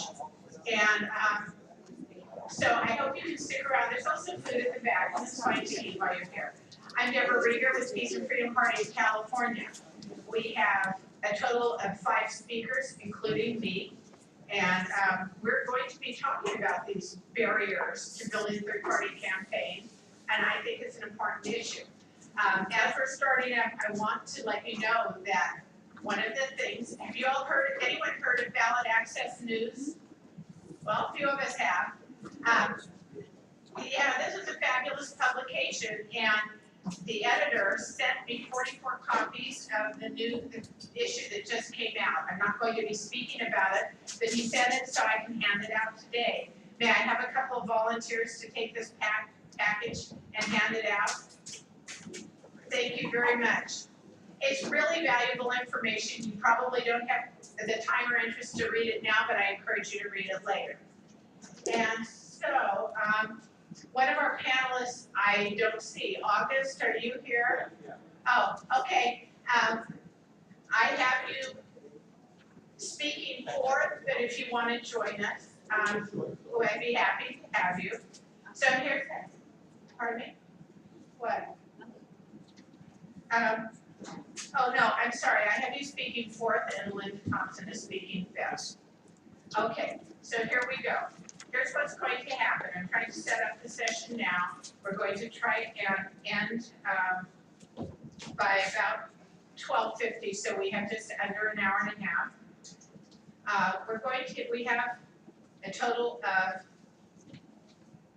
5 speakers that are going to have 10 minutes each. And so that's going to take up 50 minutes, 50 minutes of what we're doing. And then that's going to leave us time for discussion. And under discussion, we're going to have comments and or questions.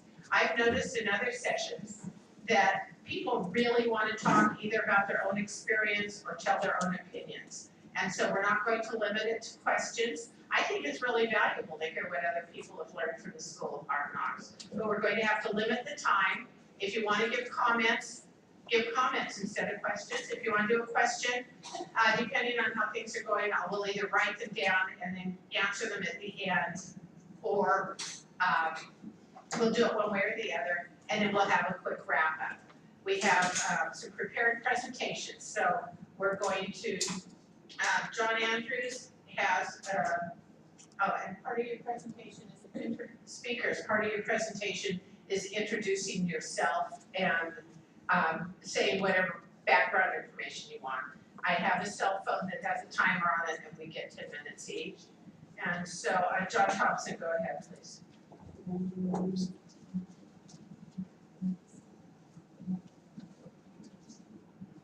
Thank you, Deborah. Now we'll be using slides. If you can keep an eye on the screen over here. I'm John Andrews. I'm former co-chair of the Green Rainbow Party in Massachusetts, and also involved with the Green Party nationally now. And I'm going to talk very quickly about ballot access, debate inclusion, and media fairness, each topic of which could be obviously a very long discussion, so I'm going to go very quickly. Next, and those you have to skip a few slides, I think. Okay. Well, what are these people doing? They're supporting a candidate, but they're not out campaigning for the candidate. They're collecting signatures to get their candidate on the ballot. And we're all familiar with this. This is the way elections start. Next. Can I go next? Sorry, I had to check sound. Sorry about that. And one point I want to make is that the right to run for office is just as important as the right to vote. Think about that for a minute. For instance, in Saddam Hussein's Iraq, everybody could vote. You just went in and took a ballot and voted, but there was only one name on the ballot, Saddam Hussein. And so in that situation, what was the value of your vote? Pretty much it was worthless. And the Democrats and Republicans know this, and they can control who gets to run for office. They don't have to worry about the fact that you have to vote.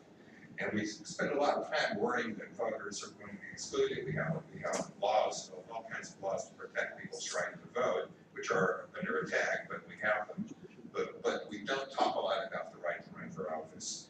So ballot access is about, in large part, about the right to run for office.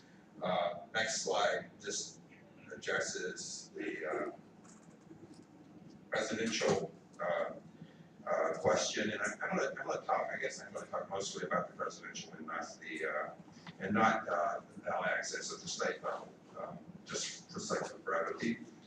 There are 51 states. There are 51 different sets of rules. That's one of the complications. Generally, you can get on the ballot by either collecting signatures, by registering a sufficient number of voters, or by achieving a threshold in the last statewide election.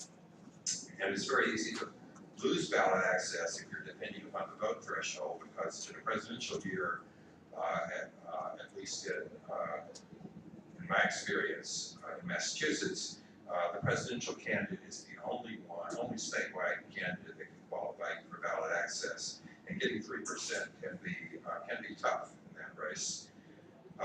And ballot access absorbs a significant fraction of time, obviously early in the campaign. I'm not going to say anything about the top two. Some of the other speakers are going to address that, the problem with the top two primaries. Let's skip ahead 3 slides to the map. Okay, here's a map of the Green Party ballot access in 2012. The dark green is where the Green Party was on the ballot. The light green is where you could cast a write-in vote, and the gray is where we were not on the ballot, and in fact, you could not even cast a write-in vote. The next slide will show a little bit of the history of ballot access. Just look at the top, the row right under the dates. That's the number of states that in which the Green Party was on the ballot. In 2004, it was 25. 2008, it went to 32. 2012, it went up to 38. And at this time, the Green Party Ballot Access Committee is projecting that we can get to something like 47 states. We're further ahead than we've ever been before at this point. By the end of the year, this year, they expect to have 31 states, which is significantly more than we've ever had at that point before, because the real signature collection hasn't even started at that point. So we're getting there. The number of states, let's talk about electoral votes here. It's about 82% of the electorate that can cast a vote for the Green Party presidential candidate at this level. And we'll probably get that up into the 90% or so level by the end of the 2016 campaign. Clearly, we have to fight for ballot access for 2 reasons. One is just to get on the ballot. The other one is to reduce the resources that have to be poured into it. And we're building party strength, and I think I'm very hopeful. I think we're in good shape for the presidential race to have a very significant presence on the ballot. Next thing I want to talk about is debate inclusion. And let's see, skip ahead to the very next slide. Yeah, debates. I think most of us know that debates are important. It really is a very good democratic tool for letting the voters know who the candidates are and where they stand. Currently, unfortunately, in our system, a lot of people find out about the candidates from either watching the 30-second television commercials or reading about them in the corporate news, and that is probably the poorest way to learn about candidates. The next slide It's a little hard to see, but this is the 2002 gubernatorial debate in Massachusetts. Jill mentioned this, I think, yesterday. Jill Stein debated Mitt Romney, running for governor, Democrat, an independent, and the Libertarian candidate. And in the post-election polls, the viewers said that Jill Stein won the debate. And this was really a startling outcome to those of us who are used to all the biased polls that show that the Greens are very minimally appreciated. So there was a rematch in 2012. Jill was running for president and Romney was running for president. So there's a chance for a second testing of the candidates. And the next slide shows how that came out. The police arrested Jill and Sherry as they tried to enter the debate hall. And Obama and Romney took the stage and debated each other with no one else on the stage. And this is part of what we're facing with debates. They're controlled, they're manipulated by both the media and the presidency, and the two parties.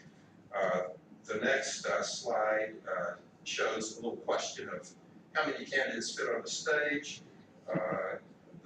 There's a big attempt to say that only 2 candidates can be in a debate. That's really the only way to get focused. But when it comes to the primaries, the Republicans and the Democrats don't have any problem putting 6 or 7 candidates out and having a debate. And polls show that viewers really want to see this. It's not the voters who want to see just 2 candidates. They want to see the other. Even if they're not going to vote for them, they like to see the third-party candidates sort of challenging the front runners. So it's very much a formulation of the media. The next slide is just making the point that I think we all should be fighting debate exclusion. We should reject the idea of using polls, fundraising threshold polls, or other arbitrary criteria for excluding candidates from debates. If you're on the ballot, you should be allowed to debate. That should be our position, and we fight that. One way to fight this is to go after the sponsors, the media sponsors.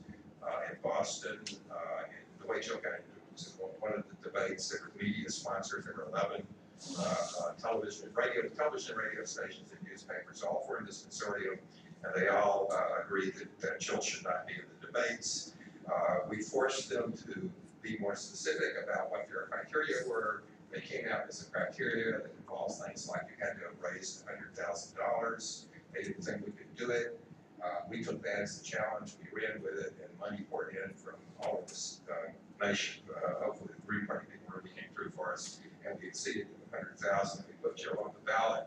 We challenged each of the sponsors. One of the sponsors was WGBH, Channel 2 television station. They and some of our members were donors. They helped us fundraising drives, donate to get good programming. And so they got a blast of letters from people saying, I've always given you your program. Now I hear you're keeping Jill Stein out of the debates. I'm questioning whether I should donate again. So they withdrew. And before long, out of the 11 people there, as we pressured, 7 of them said, well, I have nothing against Jill Stein debating. It's the other guys, on the commission. We reached a solid majority of people saying it was the other guys who were keeping Jill out. So next slide. Let's see, I'm going to skip just the Commission on Presidential Debates. There is a lawsuit that's being filed against the Commission on Presidential Debates by, it actually was started by some libertarians, but they invited the Green Party to come in as plaintiffs. So it's attacking the CPD on the basis of constraint of trade, which sounds kind of odd because we got a lot of problems with it before we would think of that one. But it's a legal tactic to say that they're illegally constraining trade in the presidential market. And the Sherman Act and Clayton Act are being brought into play to bust them up and to require them to pay treble damages to the injured parties for attempting to conspire illegally to destroy their political viability. It's going to be interesting to see what happens there. Skip over a couple, and I'm going to go into media bias just quickly. Media bias is another barrier we face, and it's really the greatest barrier, I think, because we can't get on the ballot, but it doesn't do as much good to get on the ballot if we can't, we're ignored by the media. So I think this is something that we need to really focus on. There are ways to fight it.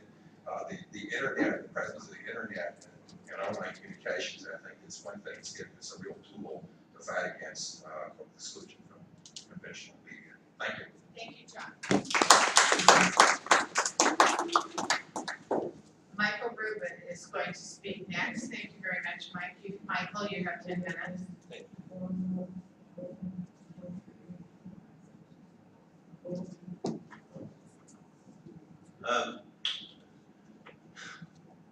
I am Michael Rubin, and I am the Rubin that's referred to in the lawsuit, Rubin versus Bowen, and that's what I'm going to talk about.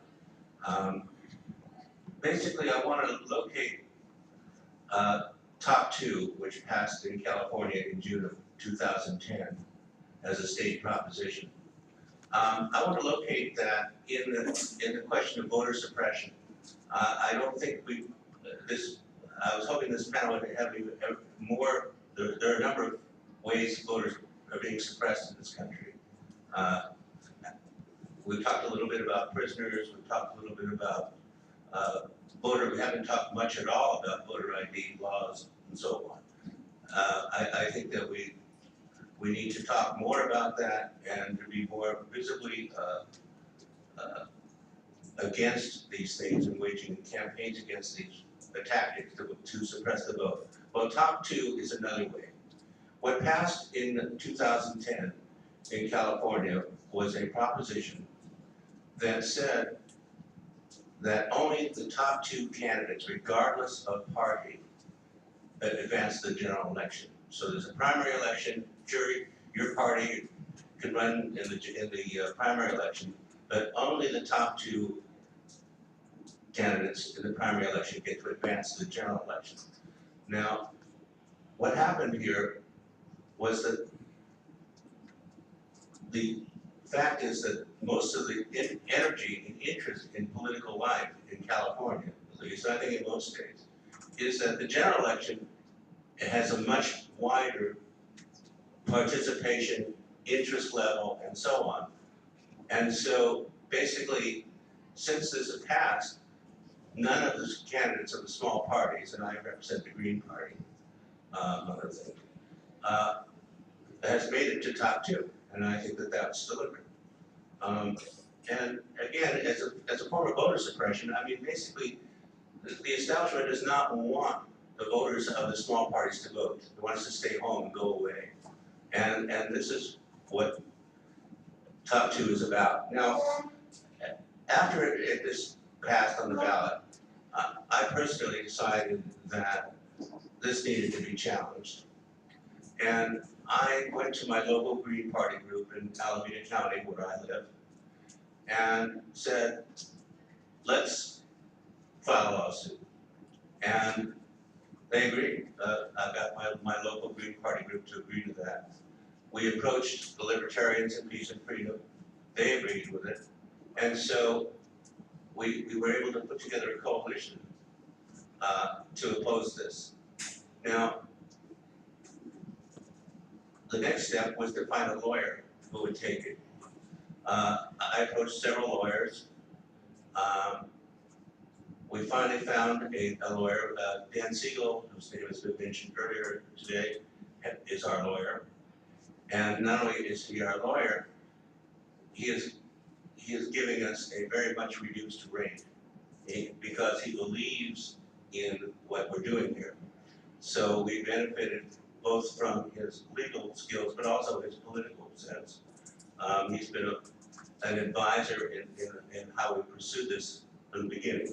So we benefited from that. Now, I want to say that Top 2 should only applies to Congress and to the state legislature.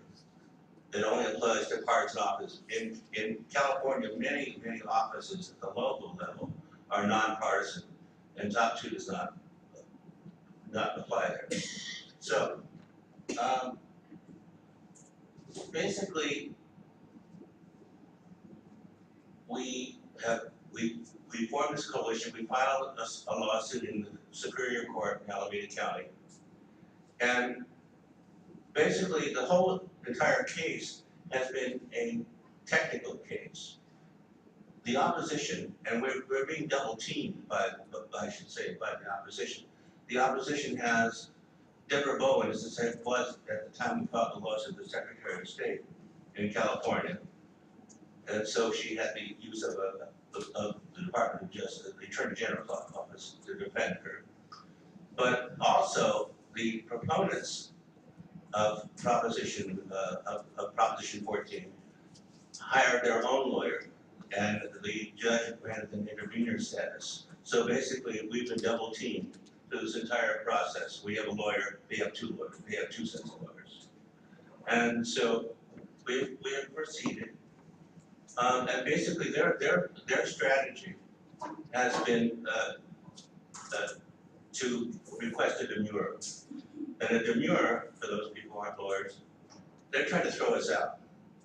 Basically, what they're saying is we don't even have enough on our side to even warrant an evidentiary hearing on the facts in this case. We should basically just be summarily tossed out of court. And that's what we've been fighting about for the last 3 years, is just our right to an evidentiary hearing. And I think that's it's really important. We have tried to, in our filings, try to sneak in at least some of the issues involved in this. However, not entirely successfully. In fact, the status of the court case is that we have lost both at the Superior Court level. We took it to the Court of Appeals, and we've lost there. And so we are now asking the California Supreme Court to hear the case. And should they decide not to hear it, then it's going to go to the U.S. Supreme Court. Is where we stand on this. And basically, you know, I've been a political activist since I was 19. I'm now 70, and I was shocked, even all my experience, I was shocked how indifferent the courts are to the plight of the small parties. They were totally uninterested. Our initial appeal was a civil liberties, especially civil libertarian appeal. That is, our democratic rights were being thwarted by this rule as members and voters of these small parties. The courts couldn't care less. That became obvious quite early on in this proceeding. So basically, our tactic has switched over to the rights of all the voters. I mean, basically, our most recent filings, we've tried to make a case that all the voters, not just our voters, are suffering because they're not hearing us at the time when political interest is at its highest. And we're not getting too far. I'm actually not too optimistic myself. There's 2 minutes. Okay, let me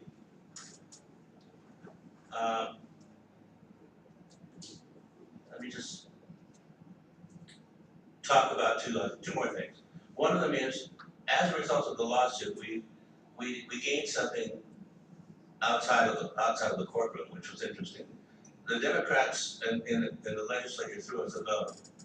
One of the problems with top 2 was one of the ways that the small parties stay on the ballot is to get 2% for any statewide office in gubernatorial election.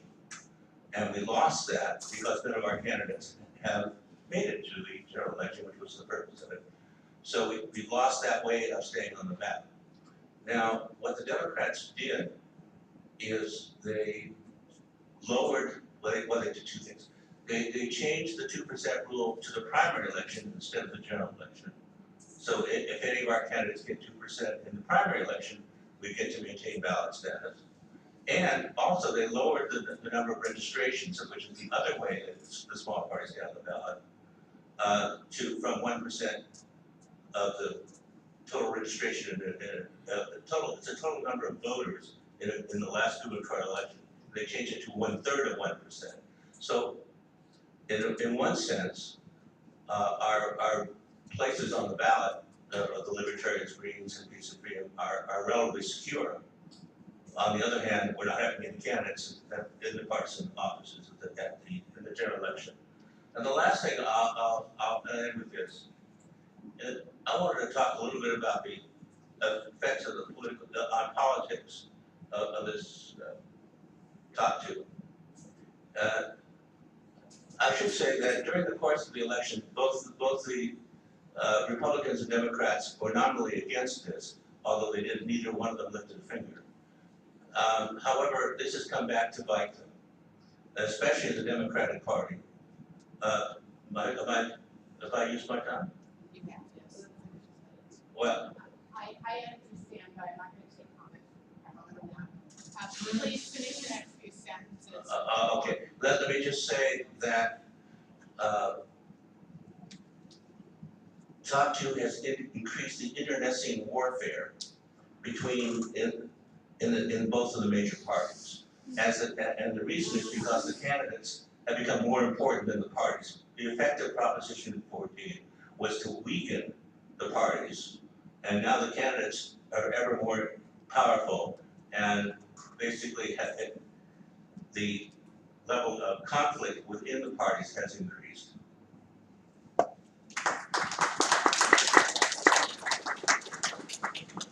Okay, I'm setting a timer for myself, and thank you, Michael. I'm one of the panelists also. I'm also from California, and Peace and Freedom Party has also been involved in that lawsuit, and it has been very hard for us. As Michael mentioned, some of the benefits from that have included a three-party coalition with the Greens, Peace and Freedom Party, and the Libertarians, not only to do lawsuits, but also to lobby for the thing he just passed where the Democrats kind of agreed to throw us a bone. Actually, it was the state legislators. One Democrat agreed to carry a bill that would lower the vote threshold and the registration threshold.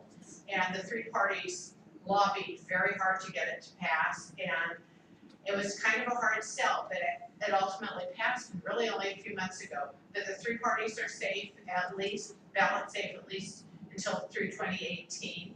And then as registration dwindles, if nothing happens, little by little, we'll fall off the ballot. But we're hoping things will change before then and legislative efforts continue. In the meantime, oddly, some Republicans have become our new best friends because some of the Republicans feel disenfranchised by this. There are so many Democratic legislators that the Republicans just feel overwhelmed, and they feel like top two, in many cases, is disenfranchising them because in a district that has so many Democrats, way more than gerrymandered, to have a lot of Democrats versus a lot of Republicans, we could end up with two candidates in November that are Democrats or two that are Republicans. And so pretty much it's a which vanilla do you want thing when it's time to go there. It's like ordering ice cream. You want vanilla A or vanilla B. So you get Republican A or Republican B or Democrat A, Democrat B. There are way more Democrats. So the GOP feels like they're being disenfranchised, and every once in a while they will be willing to work with us in an odd relationship. So, okay, that's that. And this is a struggle for all the third parties except the American Independent Party. They're people that are associated with George Wallace many years ago believed in. They're racist, homophobic, very super right wing, and their name fools people into registering for them accidentally. And so they're a strong party and they won't fall off the ballot because they keep getting more registrants. So I want to talk about some other barriers while I still have a few minutes. At a session yesterday, someone asked if there'd be time to talk about proportional representation and IRB, and I want to mention a couple of things about that. In California, one of the Peace and Freedom Party, one of our officers, is always down at the state capitol lobbying for proportional representation. Every once in a while, we can get some legislator to carry a bill that is somehow related to something that's good for third parties. They will not even talk to him when he wants to talk about proportional representation. Imagine that. Can you guess why? Okay. Well, we know proportional representation is civilized. We know it's the right thing to do. We know that well-governed countries around the world have proportional representation. But you only get it if the people that make the rules allow it. It's not to the advantage of the people that make the rules. And so in a unity and solidarity situation, I think that not only all of those on the left, but also libertarians, and maybe in states that are governed by Democrats, maybe Republicans will work with us. And in states that are governed by Republicans, maybe Democrats will work with us. But it's not something that individual parties can accomplish as long as the Democrats have the power or the GOP. And hell no, the GOP will never give us anything. But go ahead. Instant runoff voting, am I correct, California people, that it's being done in local elections in San Francisco, California? Yay. And Oakland. And Oakland. And Hayward. So there are various places in California that are doing instant runoff voting, which is the right thing to do.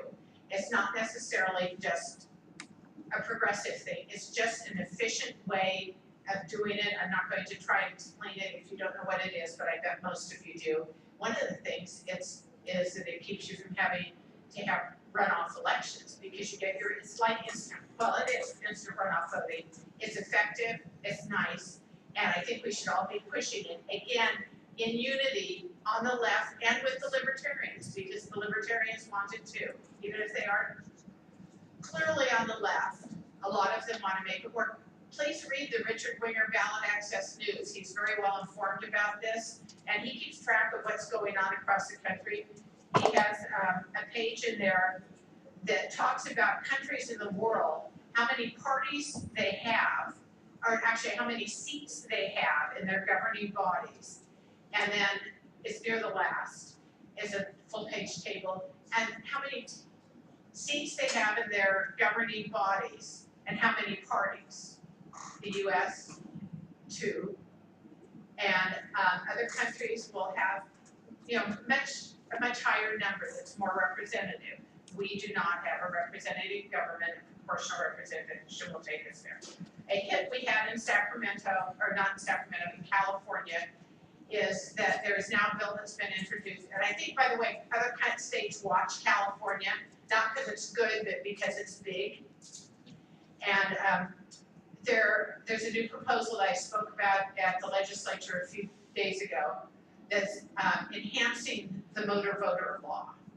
And the motor voter law would mean that when you go to get a driver's license, which already happens, that they offer to let you register to vote. Now, if this passes, and it probably will, they will automatically register you to vote as a declined to state voter.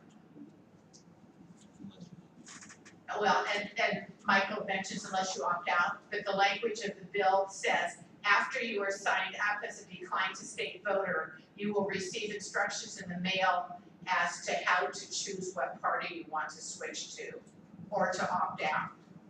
And so the problem with, we do want more voters, but the problem with the law is you automatically are declined to, we have said we're watching the bill and we have concerns, and that's going to be the concern. We want people to be able to choose on the spot what party they will be affiliated with, and I hope that the senator or assembly member that's pushing this will contact us and ask for our opinions on it. Because automatically shoving you into decline to state is bad for third parties in general. I'm pretty sure you can figure out why. Those are the main things I wanted to cover. I still have a couple of minutes. So I want to say that in California, as well as the rest of the country, we do have problems with media coverage. We've had Sacramento's local big newspaper misstate the name of our gubernatorial candidates. And well, only one time, and that was in 2008 or 2010.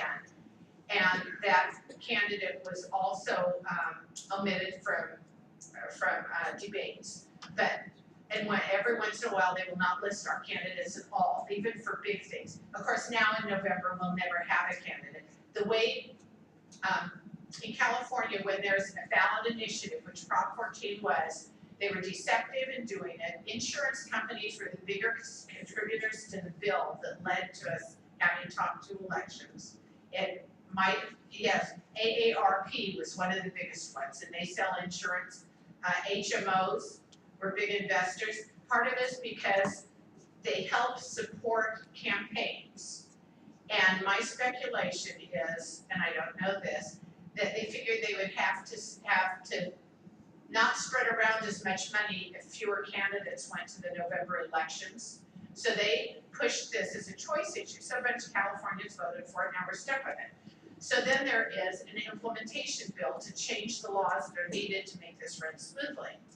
Not caring a lot about how third parties do this, they gave us really restrictive things to keep us from making it hard to even run people in the primaries.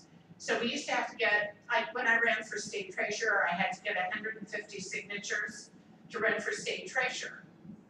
And now, if I were to run for state treasurer, I would need about 10,000 signatures. They could be from people in every party, but I don't know 10,000 people, and a lot of Democrats who are strangers to me are not going to automatically sign my petition. Or you can pay a whole bunch of money. Now, Republicans and Democrats can pay a whole bunch of money, but I only have 13 seconds. Talk to any of us later if you want to, but it sucks, and we're trying to get them to fix the legislation, but they don't care because the Democrats have the bully pulpit now, and they're having fun with it. I'm out of time. Thank you, and August Leppelmeyer is next. You have 10 minutes. Okay. I specialized in studying electoral law when I was in college and a little bit of my time in graduate school, and I had the benefit of being a student of Howard Zinn. And so I shared with him my interest in proportional representation. He grew up in New York, and he said, oh, did you know that there was proportional representation in New York? So one of the papers I did for him was on that.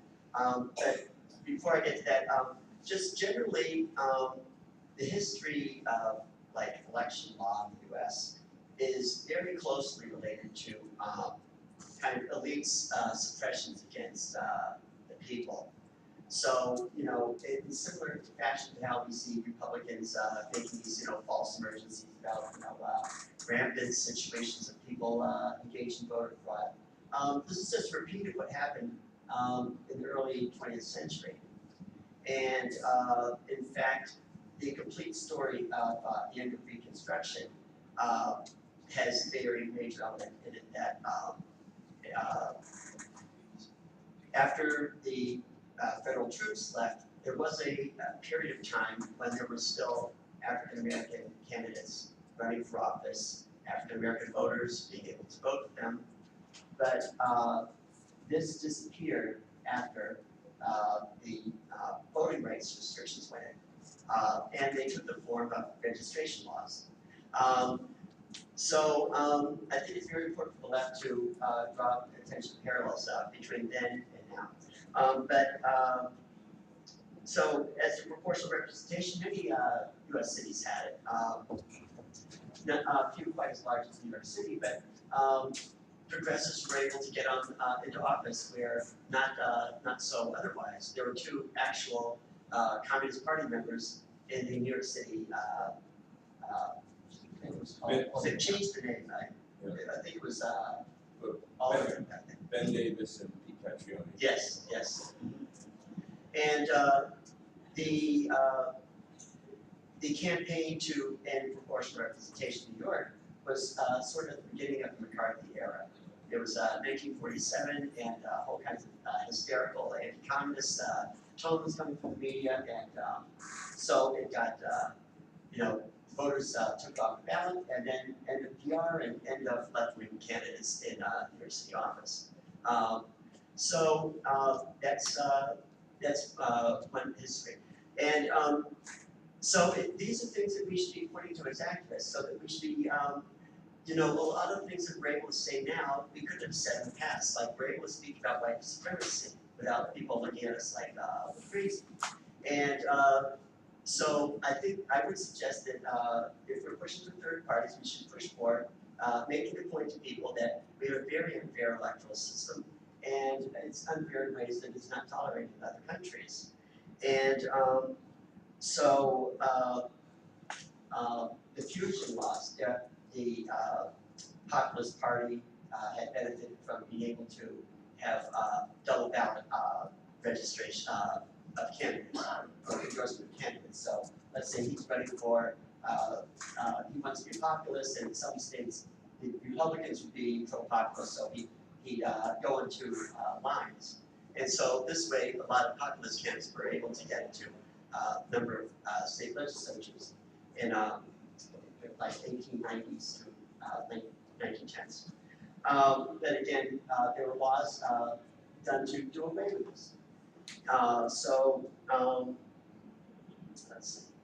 I think that this is a very disturbing element that Michael's raised about this situation in California, because it clearly kind of disenfranchises the third party.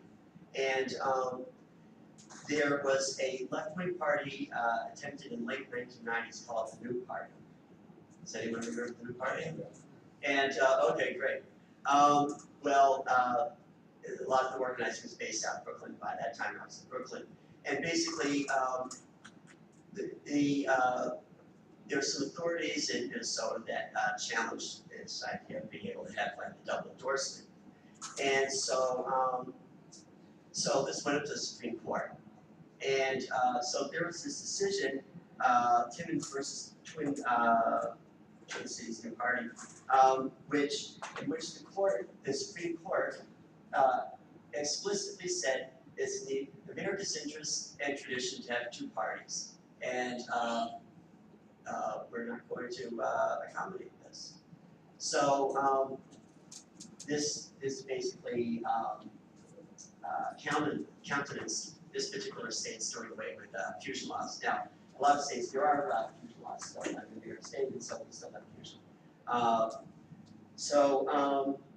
I think in terms of ballot access or voting rights access, there's been much discussion about the voter ID laws, and this is something that independent third parties should be really making a point out of. That's disenfranchisement, that's a ruse. You can find plenty of independent studies that point out that there's no great emergency right now. And if we're going to be trying to have a political party that's going to be speaking to all of America, we need to be paying attention to the fact that a very large percentage of African American males are permanently disenfranchised for having a felony record. And this can be any kind of felony. You know, if someone is selling or smoking marijuana, that's counted as felony. And so then they're disenfranchised for life. So I think that these things are very integral to the issues that we've been speaking about this weekend. How are we doing? Almost 4 minutes. Oh, okay. I think that the date of the election is another thing that needs to be brought up. We speak so much about American exceptionalism, and it's funny that Barack Obama sort of clung to it. Well, in graduate school, we'd speak about it as though it's a curse, and so, in terms of electoral law, again, like the majority of democracies have proportional representation, and it's a great way to pitch to Republicans or people that are not even on the left, that as a matter of fairness, everyone should get a vote. It shouldn't be winners and losers. Okay, great. So on a similar note,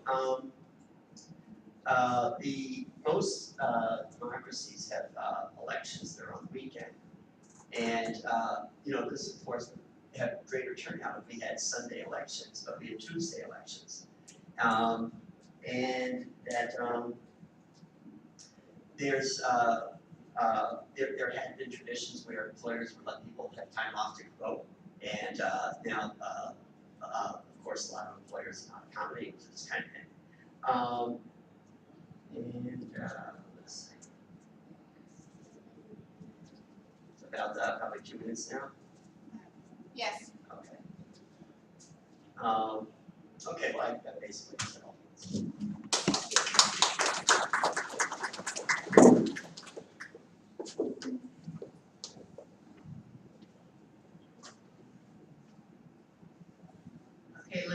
Thompson is next. Linda, you also have 10 minutes. Thank you, Deborah. What I'd like to do today is talk about strategy, because the other wonderful panelists have talked about all the problems that we face. I'm going to add a few, but then I want to talk about what are we going to do about it nationally. And I think the title of my talk was going to be launching a national campaign for democratic elections. To stress the fact that this is something that can't be won on local, state levels, although that's where the fights will initiate. But we have to start thinking strategically on a national basis, because that is the way the 1% is thinking. On the 1%, we've seen this since Citizens United, this glut of billionaires' money flowing into the election process. To me, that's a threat. It's very frightening, and it's also the media control that enables them to exercise. However, it's also an indication, if we think of what Jill Steins was talking about, that we have the power. It indicates to me that they are scared to death. They are trying to impose austerity on the working class in this country.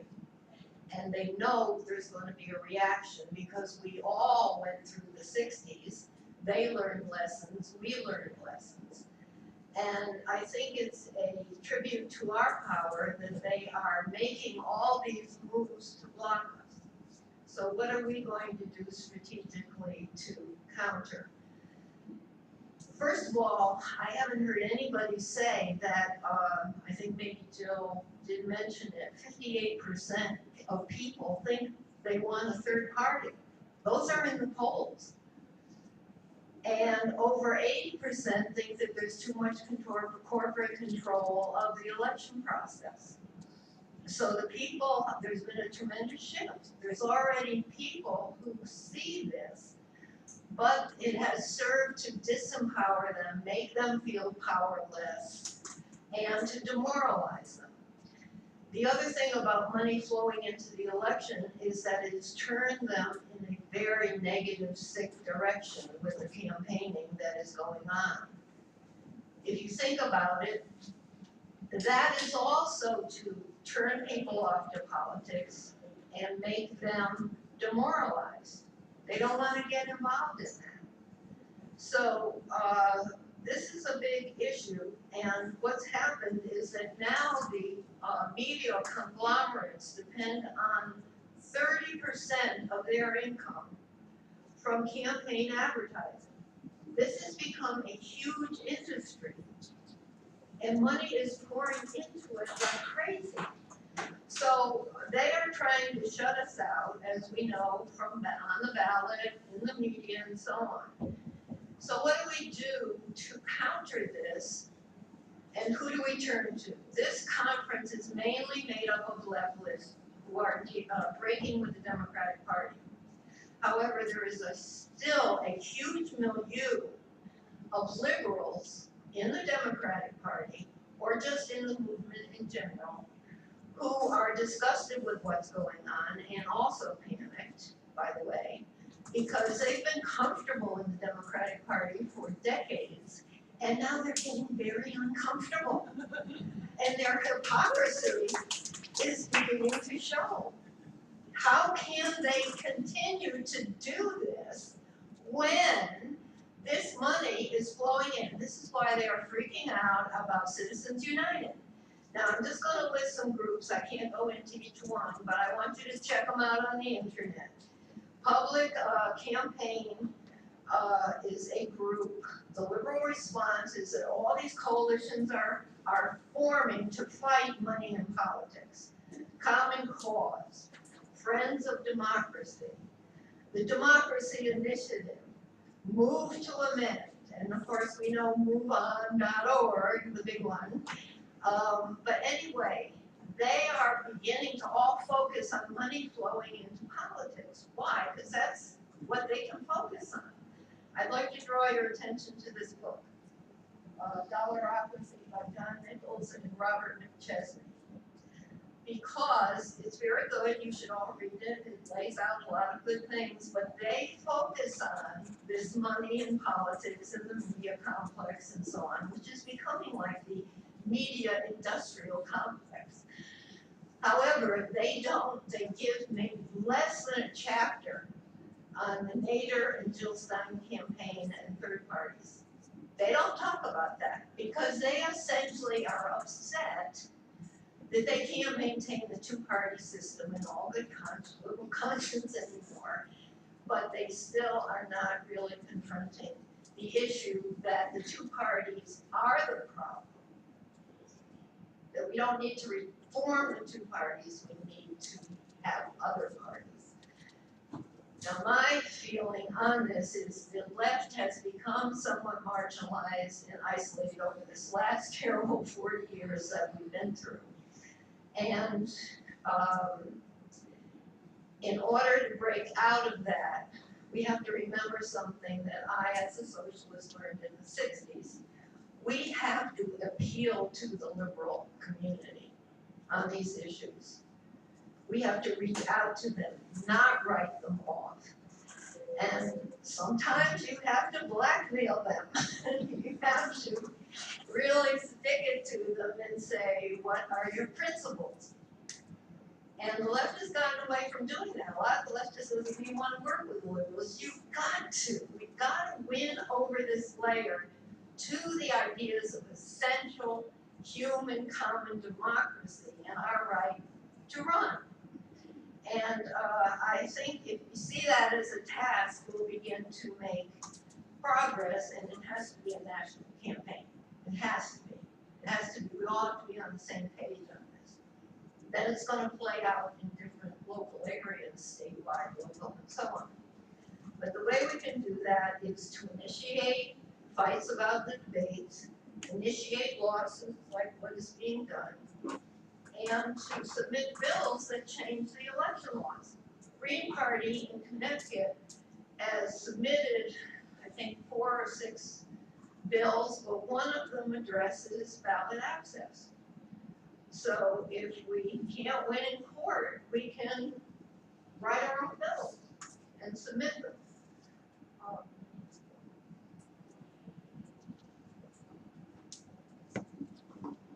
And when we do this, don't just stay on what we're doing. Go and appeal to the liberals to support these. You can do things like have ads in the newspaper, get all the leading professors and liberals and so on to support your right, democratic rights. Americans are big on democratic rights. They believe in it. And the myth was that they had democracy, and now most people are beginning to feel we don't. Now, there are 2 points I'd like to end on. As far as democratic elections, we don't have to reinvent the wheel. Go to the Green Party website and see our program on democratic elections. All the work has been done. We've run up against so many barriers and we know how to counter it. And I just don't have time to go into that, but go there. The second thing I want to suggest that may surprise you who have been brainwashed about Cuba is that you go online and get their 1992 Constitution and read it. Because we have to expand our vision of what the Constitution should be. It was written by rich white men, for rich white men. And actually, the Cuban Constitution includes things like the right to education, the right to a job, the right to health care, the right to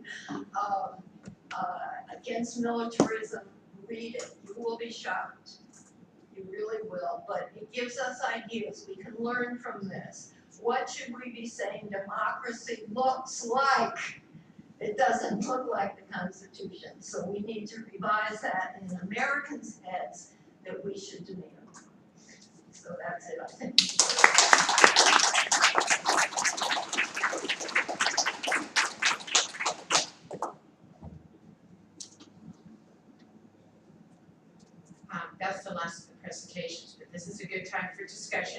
But, I wanna get your guidance on where we should move next. We've been asked to end a little early, even though they've had to push the schedule back.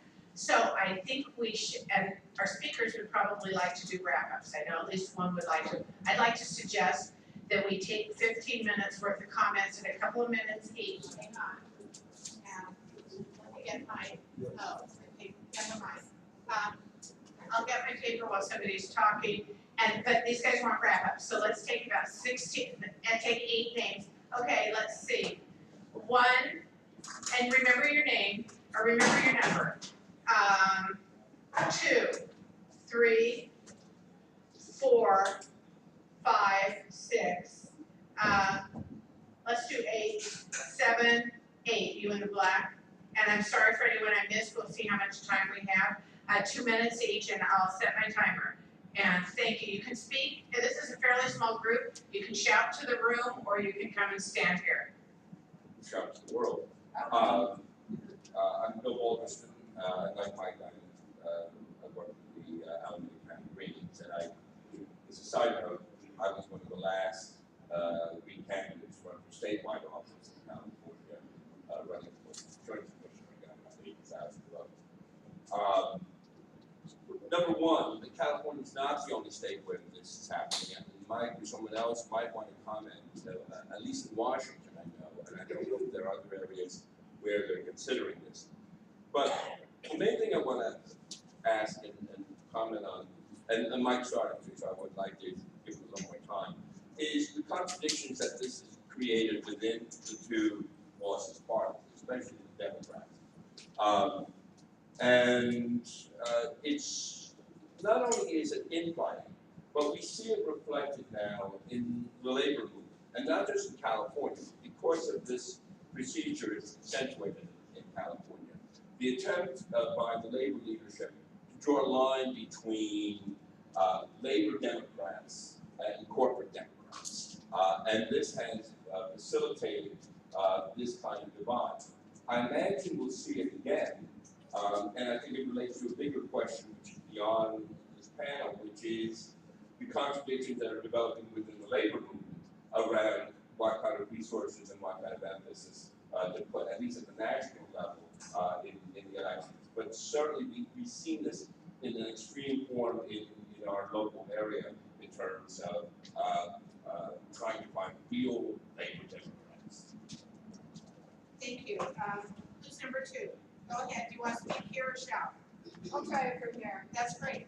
My name is Julie Aliff, and I was a staffer for the 1979 Citizens Party campaign.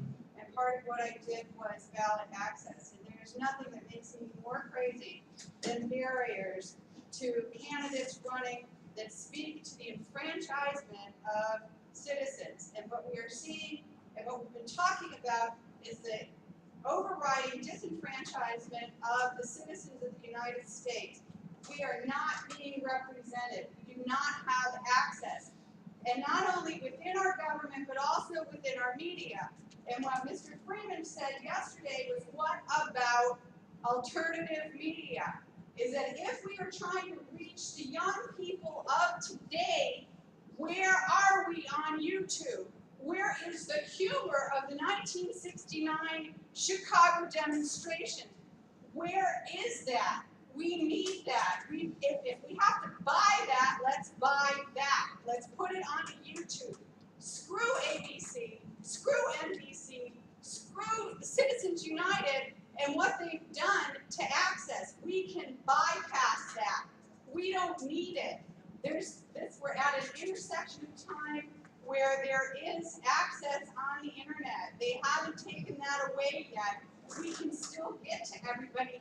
Let's use it now. Thank you. Who's number 3?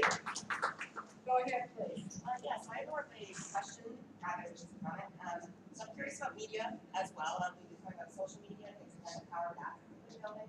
But I'm curious about what you think about the national media opportunities. So maybe it's centralized because we have all these independent, we have all this independent news that we have, media online, websites, things like that.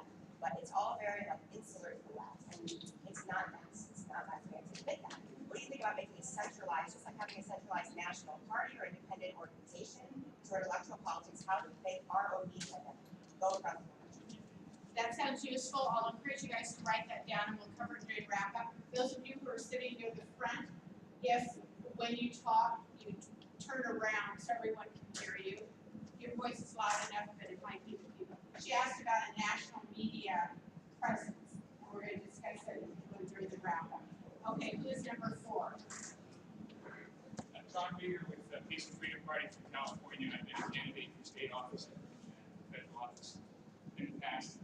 I want to echo what Carol has said about working with like-minded Republicans and Democrats in our efforts to counter some of the bad effects of Prop 2 in California. We have found the Republicans to be more friendly because they're practically a third party at this point too. We need to talk about public financing if we're talking about money. Let's don't forget about just the idea of public financing. One of the times when I ran for office, we had equal time provision so that every candidate got equal time if any candidate was mentioned. Ronald Reagan did away with that. We have to talk about that, bringing that back too. One of the things about instant runoff voting is that it can cut down on negative campaigning because you not only want the people who are on your side to vote for you for number 1 positions, but you want some of the other people who won't vote for you for number 1 position to vote for you for number 2 position. So it can cut down on the negative campaigning that happens. In California, we are increasingly going to mail voting, voting by mail. One of the things that does is that it lengthens considerably the time period when candidates have to directly talk to the candidates because you no longer expect those people to go to the polls in November. They're casting their ballots in October. So you have to think about that if you're a candidate. And the issue of not just being able to vote, but being able to run as a candidate is extremely important. One of the results of Prop 2 has been limitation on our ability to run candidates. Candidates can run because they pay a filing fee. It can be thousands of dollars.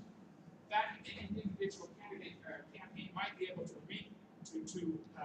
get that money, but candidates, poor candidates, and people like me, don't always have the money to do that. If you're a party like we are trying to run a full slate of candidates, it becomes thousands of dollars. Time. What number were you? 4. Number 5. My name is Kevin Zeese. I'm with Popular Resistance. If you haven't seen it, please visit the website, popularresistance.org. I was Ralph Nader's spokesperson in 2004. I ran for office for the U.S. Senate in 2006 with the Greens, Populist Party, which was Nader, and the Libertarians, all nominated me. I wanted to comment on the idea of working with liberal Democrats. I think that's a critical point. Before I say something about that, I just want to say Popular Resistance is organizing a citizens media mobilizers collective to try to bring all the citizens media folks working on social media, independent media together to start to create a force that can really overtake the corporate media.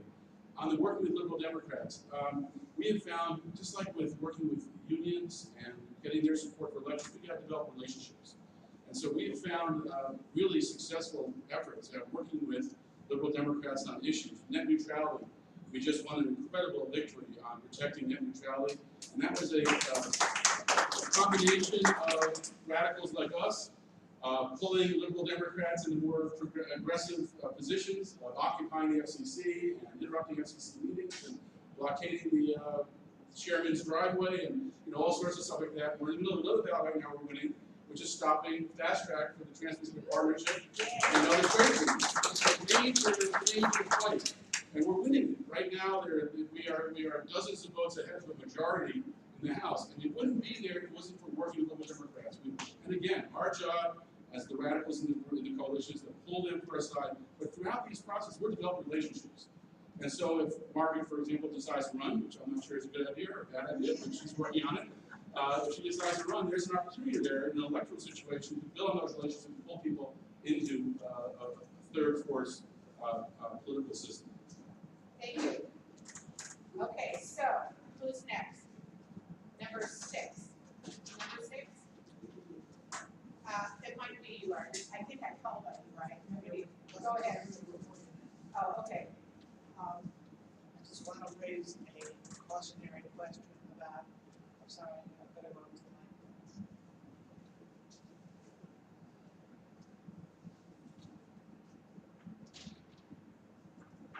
is Joanne Landy. I was the Campaign for Peace and Democracy.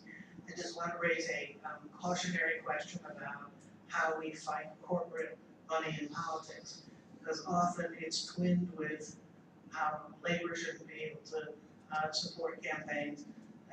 Down the line, it can hurt us if it's, that no group can give money to candidates, no organized group can give money to candidates. So, I mean, as far as I'm concerned, I'd be happy with laws that no corporate money to candidates and left it at that, not equating corporations with unions or other progressive groups.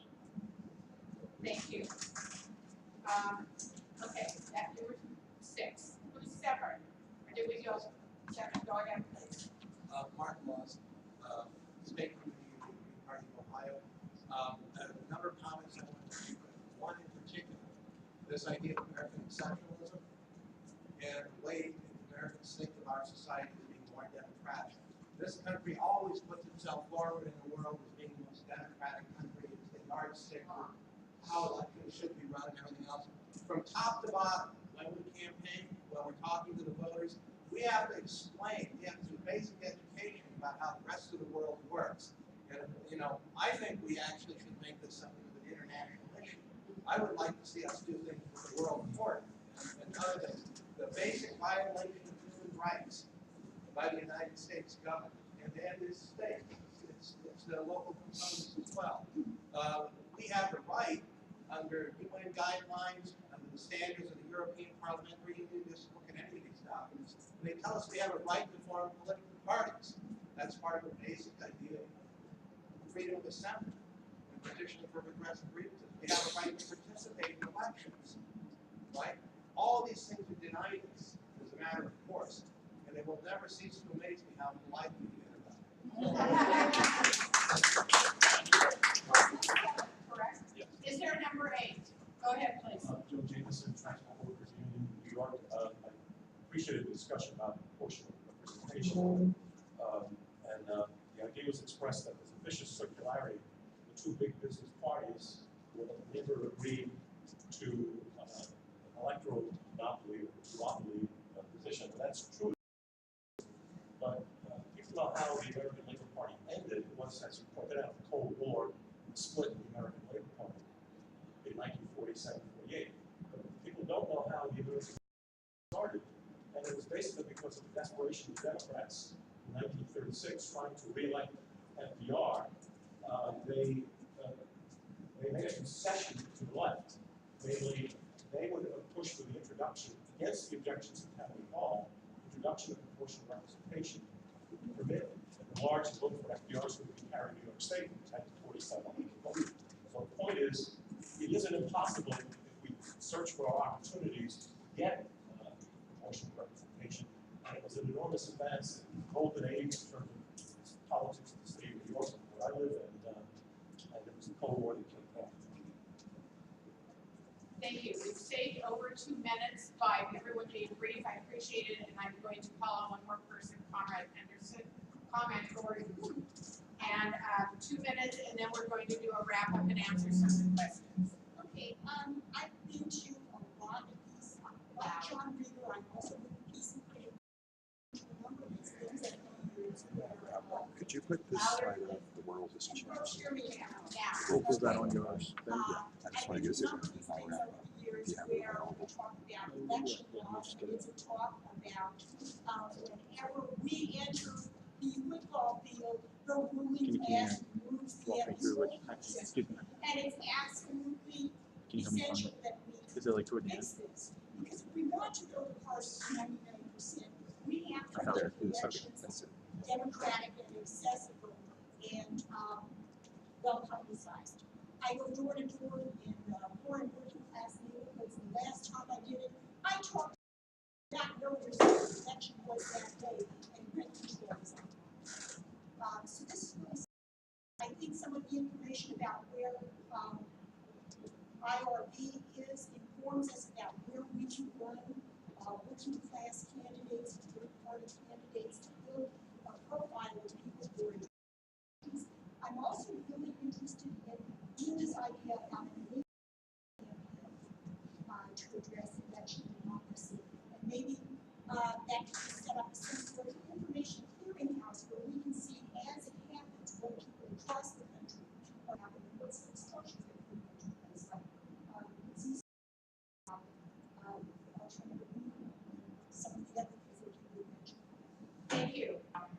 would you guys prefer to try and each cover wrap-ups, or rather than do question wrap-up?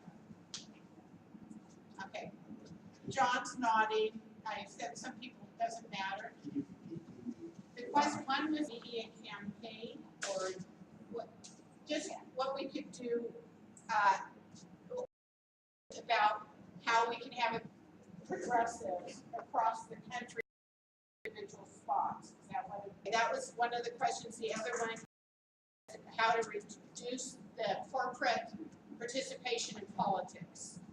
And if we each have 3-minute wrap, I'll decline my wrap up through, and we'll get out before we get in trouble. Okay? So Okay. just addressing this one, this topic. And if you have anything to wrap up presentation, I'm sorry, but they've asked us to try and get out. Okay, we'll just go this way. Okay. It would be good if coming out of this conference that we could have something like you say about a national meeting there, and you know, maybe the Green Party could make like a 30-minute news broadcast every night that could like counter what Fox News does. When you had the left-wing parties succeeding in the past, socialist, communist, populist, they had the newspaper they were selling. So today it's TV. And I agree with what Mark says about all of our election work should be on also talking about the undemocratic nature of the system. That's it. Good. Thank you, Mike. Well, just on the question of media, as you know, the last session will be a wrap-up session, and I'm hoping that there will be a continuations committee set up, and I think that the kind of ideas that I've been hearing for action should be referred to this continuations committee for further resolve it, today. But I think that people who have ideas should approach those people who wind up being on the continuation. So that's all I want to say. I'll just say something about Washington. Washington has talked to in California. I don't even remember the details. Is that Oregon Woodrow voted down in Oregon? That's important. Public finance, I think, cautionary tale. I would give it the time of day. Designate that. And I just want to say a couple things about a little bit more than I did in my presentation. Basically, one of the effects of Proposition 14 has been that there are fewer independent third-party candidates. That's noticeably fewer because of the difficulties involved in this. And I think that this is a violation of our democratic rights, of our First Amendment rights to petition the government. However, as I tried to indicate in my original talk, the courts are totally unused. The remedies are what? Maybe they're very. I looked at court. I thought this would be a slam dunk. I thought this, yeah, that is not the way to put it mildly. Thank you, Michael. Go ahead, John. I want to put up one slide that I didn't have a chance to talk about. If you look at that the world is going online, look at that red curve that's on.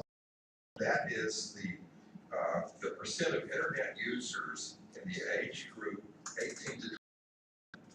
And this curve, it's hard for you to see, I realize. This starts in 2005 and runs up to 2013. So look in just those 8 months, the online internet use from being very low, almost 90%. And what I'd like to suggest is, and this isn't the uncertain data, of course, the world now, if you're still thinking about your experiences and their experience on the left side of this curve, and the question of about the use, it is where it's for the people be putting them first. They're people have been voting Democratic for absorbing their arguments down in their breath most of the time.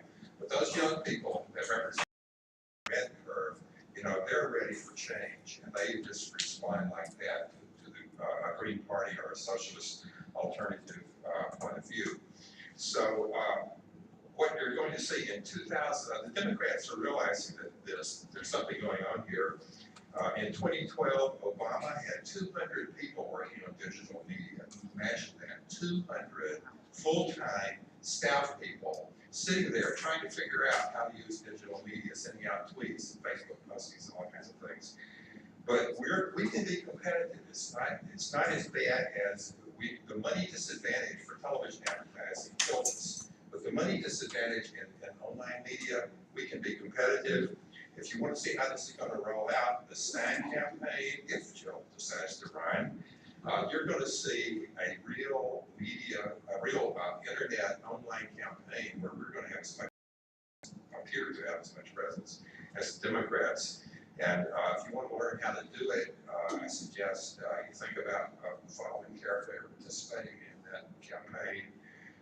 And I also think the idea of our own journalistic somehow, if we could find a journalist or two to go around and report on all the activities of all of the alternative parties, to produce really good articling, I think that would be very, very helpful as well.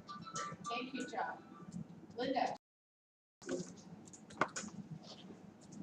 I'm glad John took all the time on that because I don't. But I just want to say on the internet, they have, they're using all the advertising to profile people. I don't know if we can do that. Think about that, John, okay?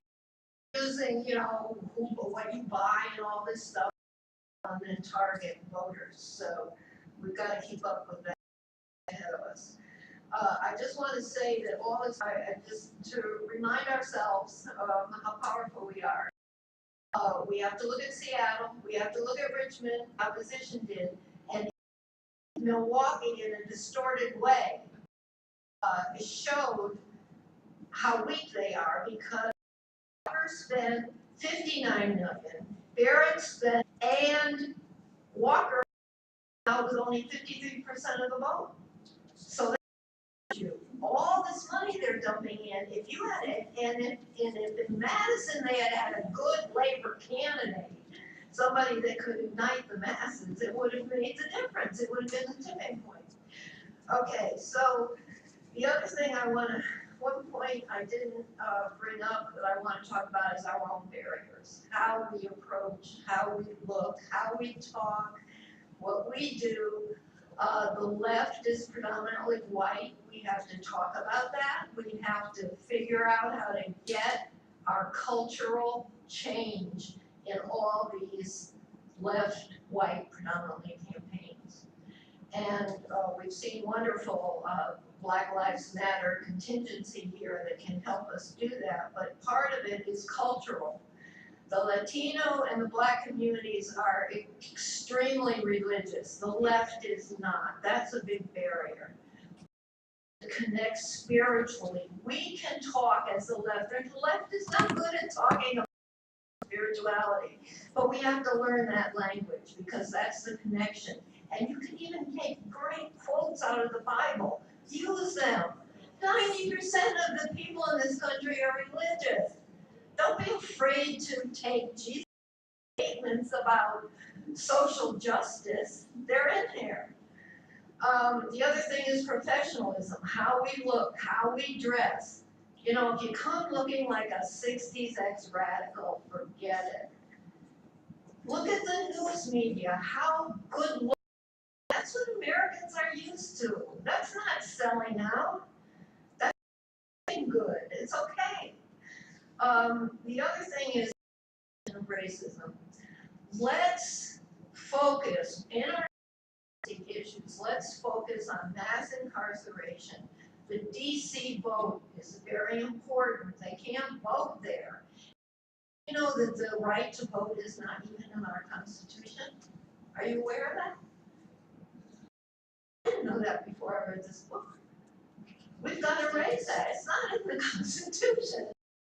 Raise that issue. But civilian review, all those democratic issues for the Black community have to be at the forefront, particularly in this year with all the killings in the forefront of our campaign and immigration. We should emphasize those because they have been de-emphasized in an apartheid country, and we can use that. We live in an apartheid country.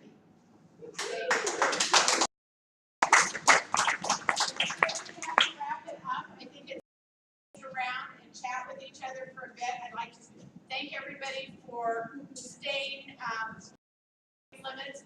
I'd also like to point out, I wasn't going to do a closing solidarity is everything all ready to become my green friends and neighbors, but I'm not ready to do that. And I mean never. Bottom line is we need to work together. We need unity and solidarity. Let's get there. We need to keep meeting together. We need pricing and some kind of our literature, everything. We shouldn't be fighting each other. It's a fabulous conference. I hope thank you all for being here. So much. Are you going back to the?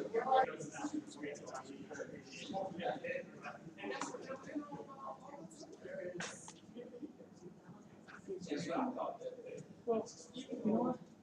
I would not like to do this. I don't want to.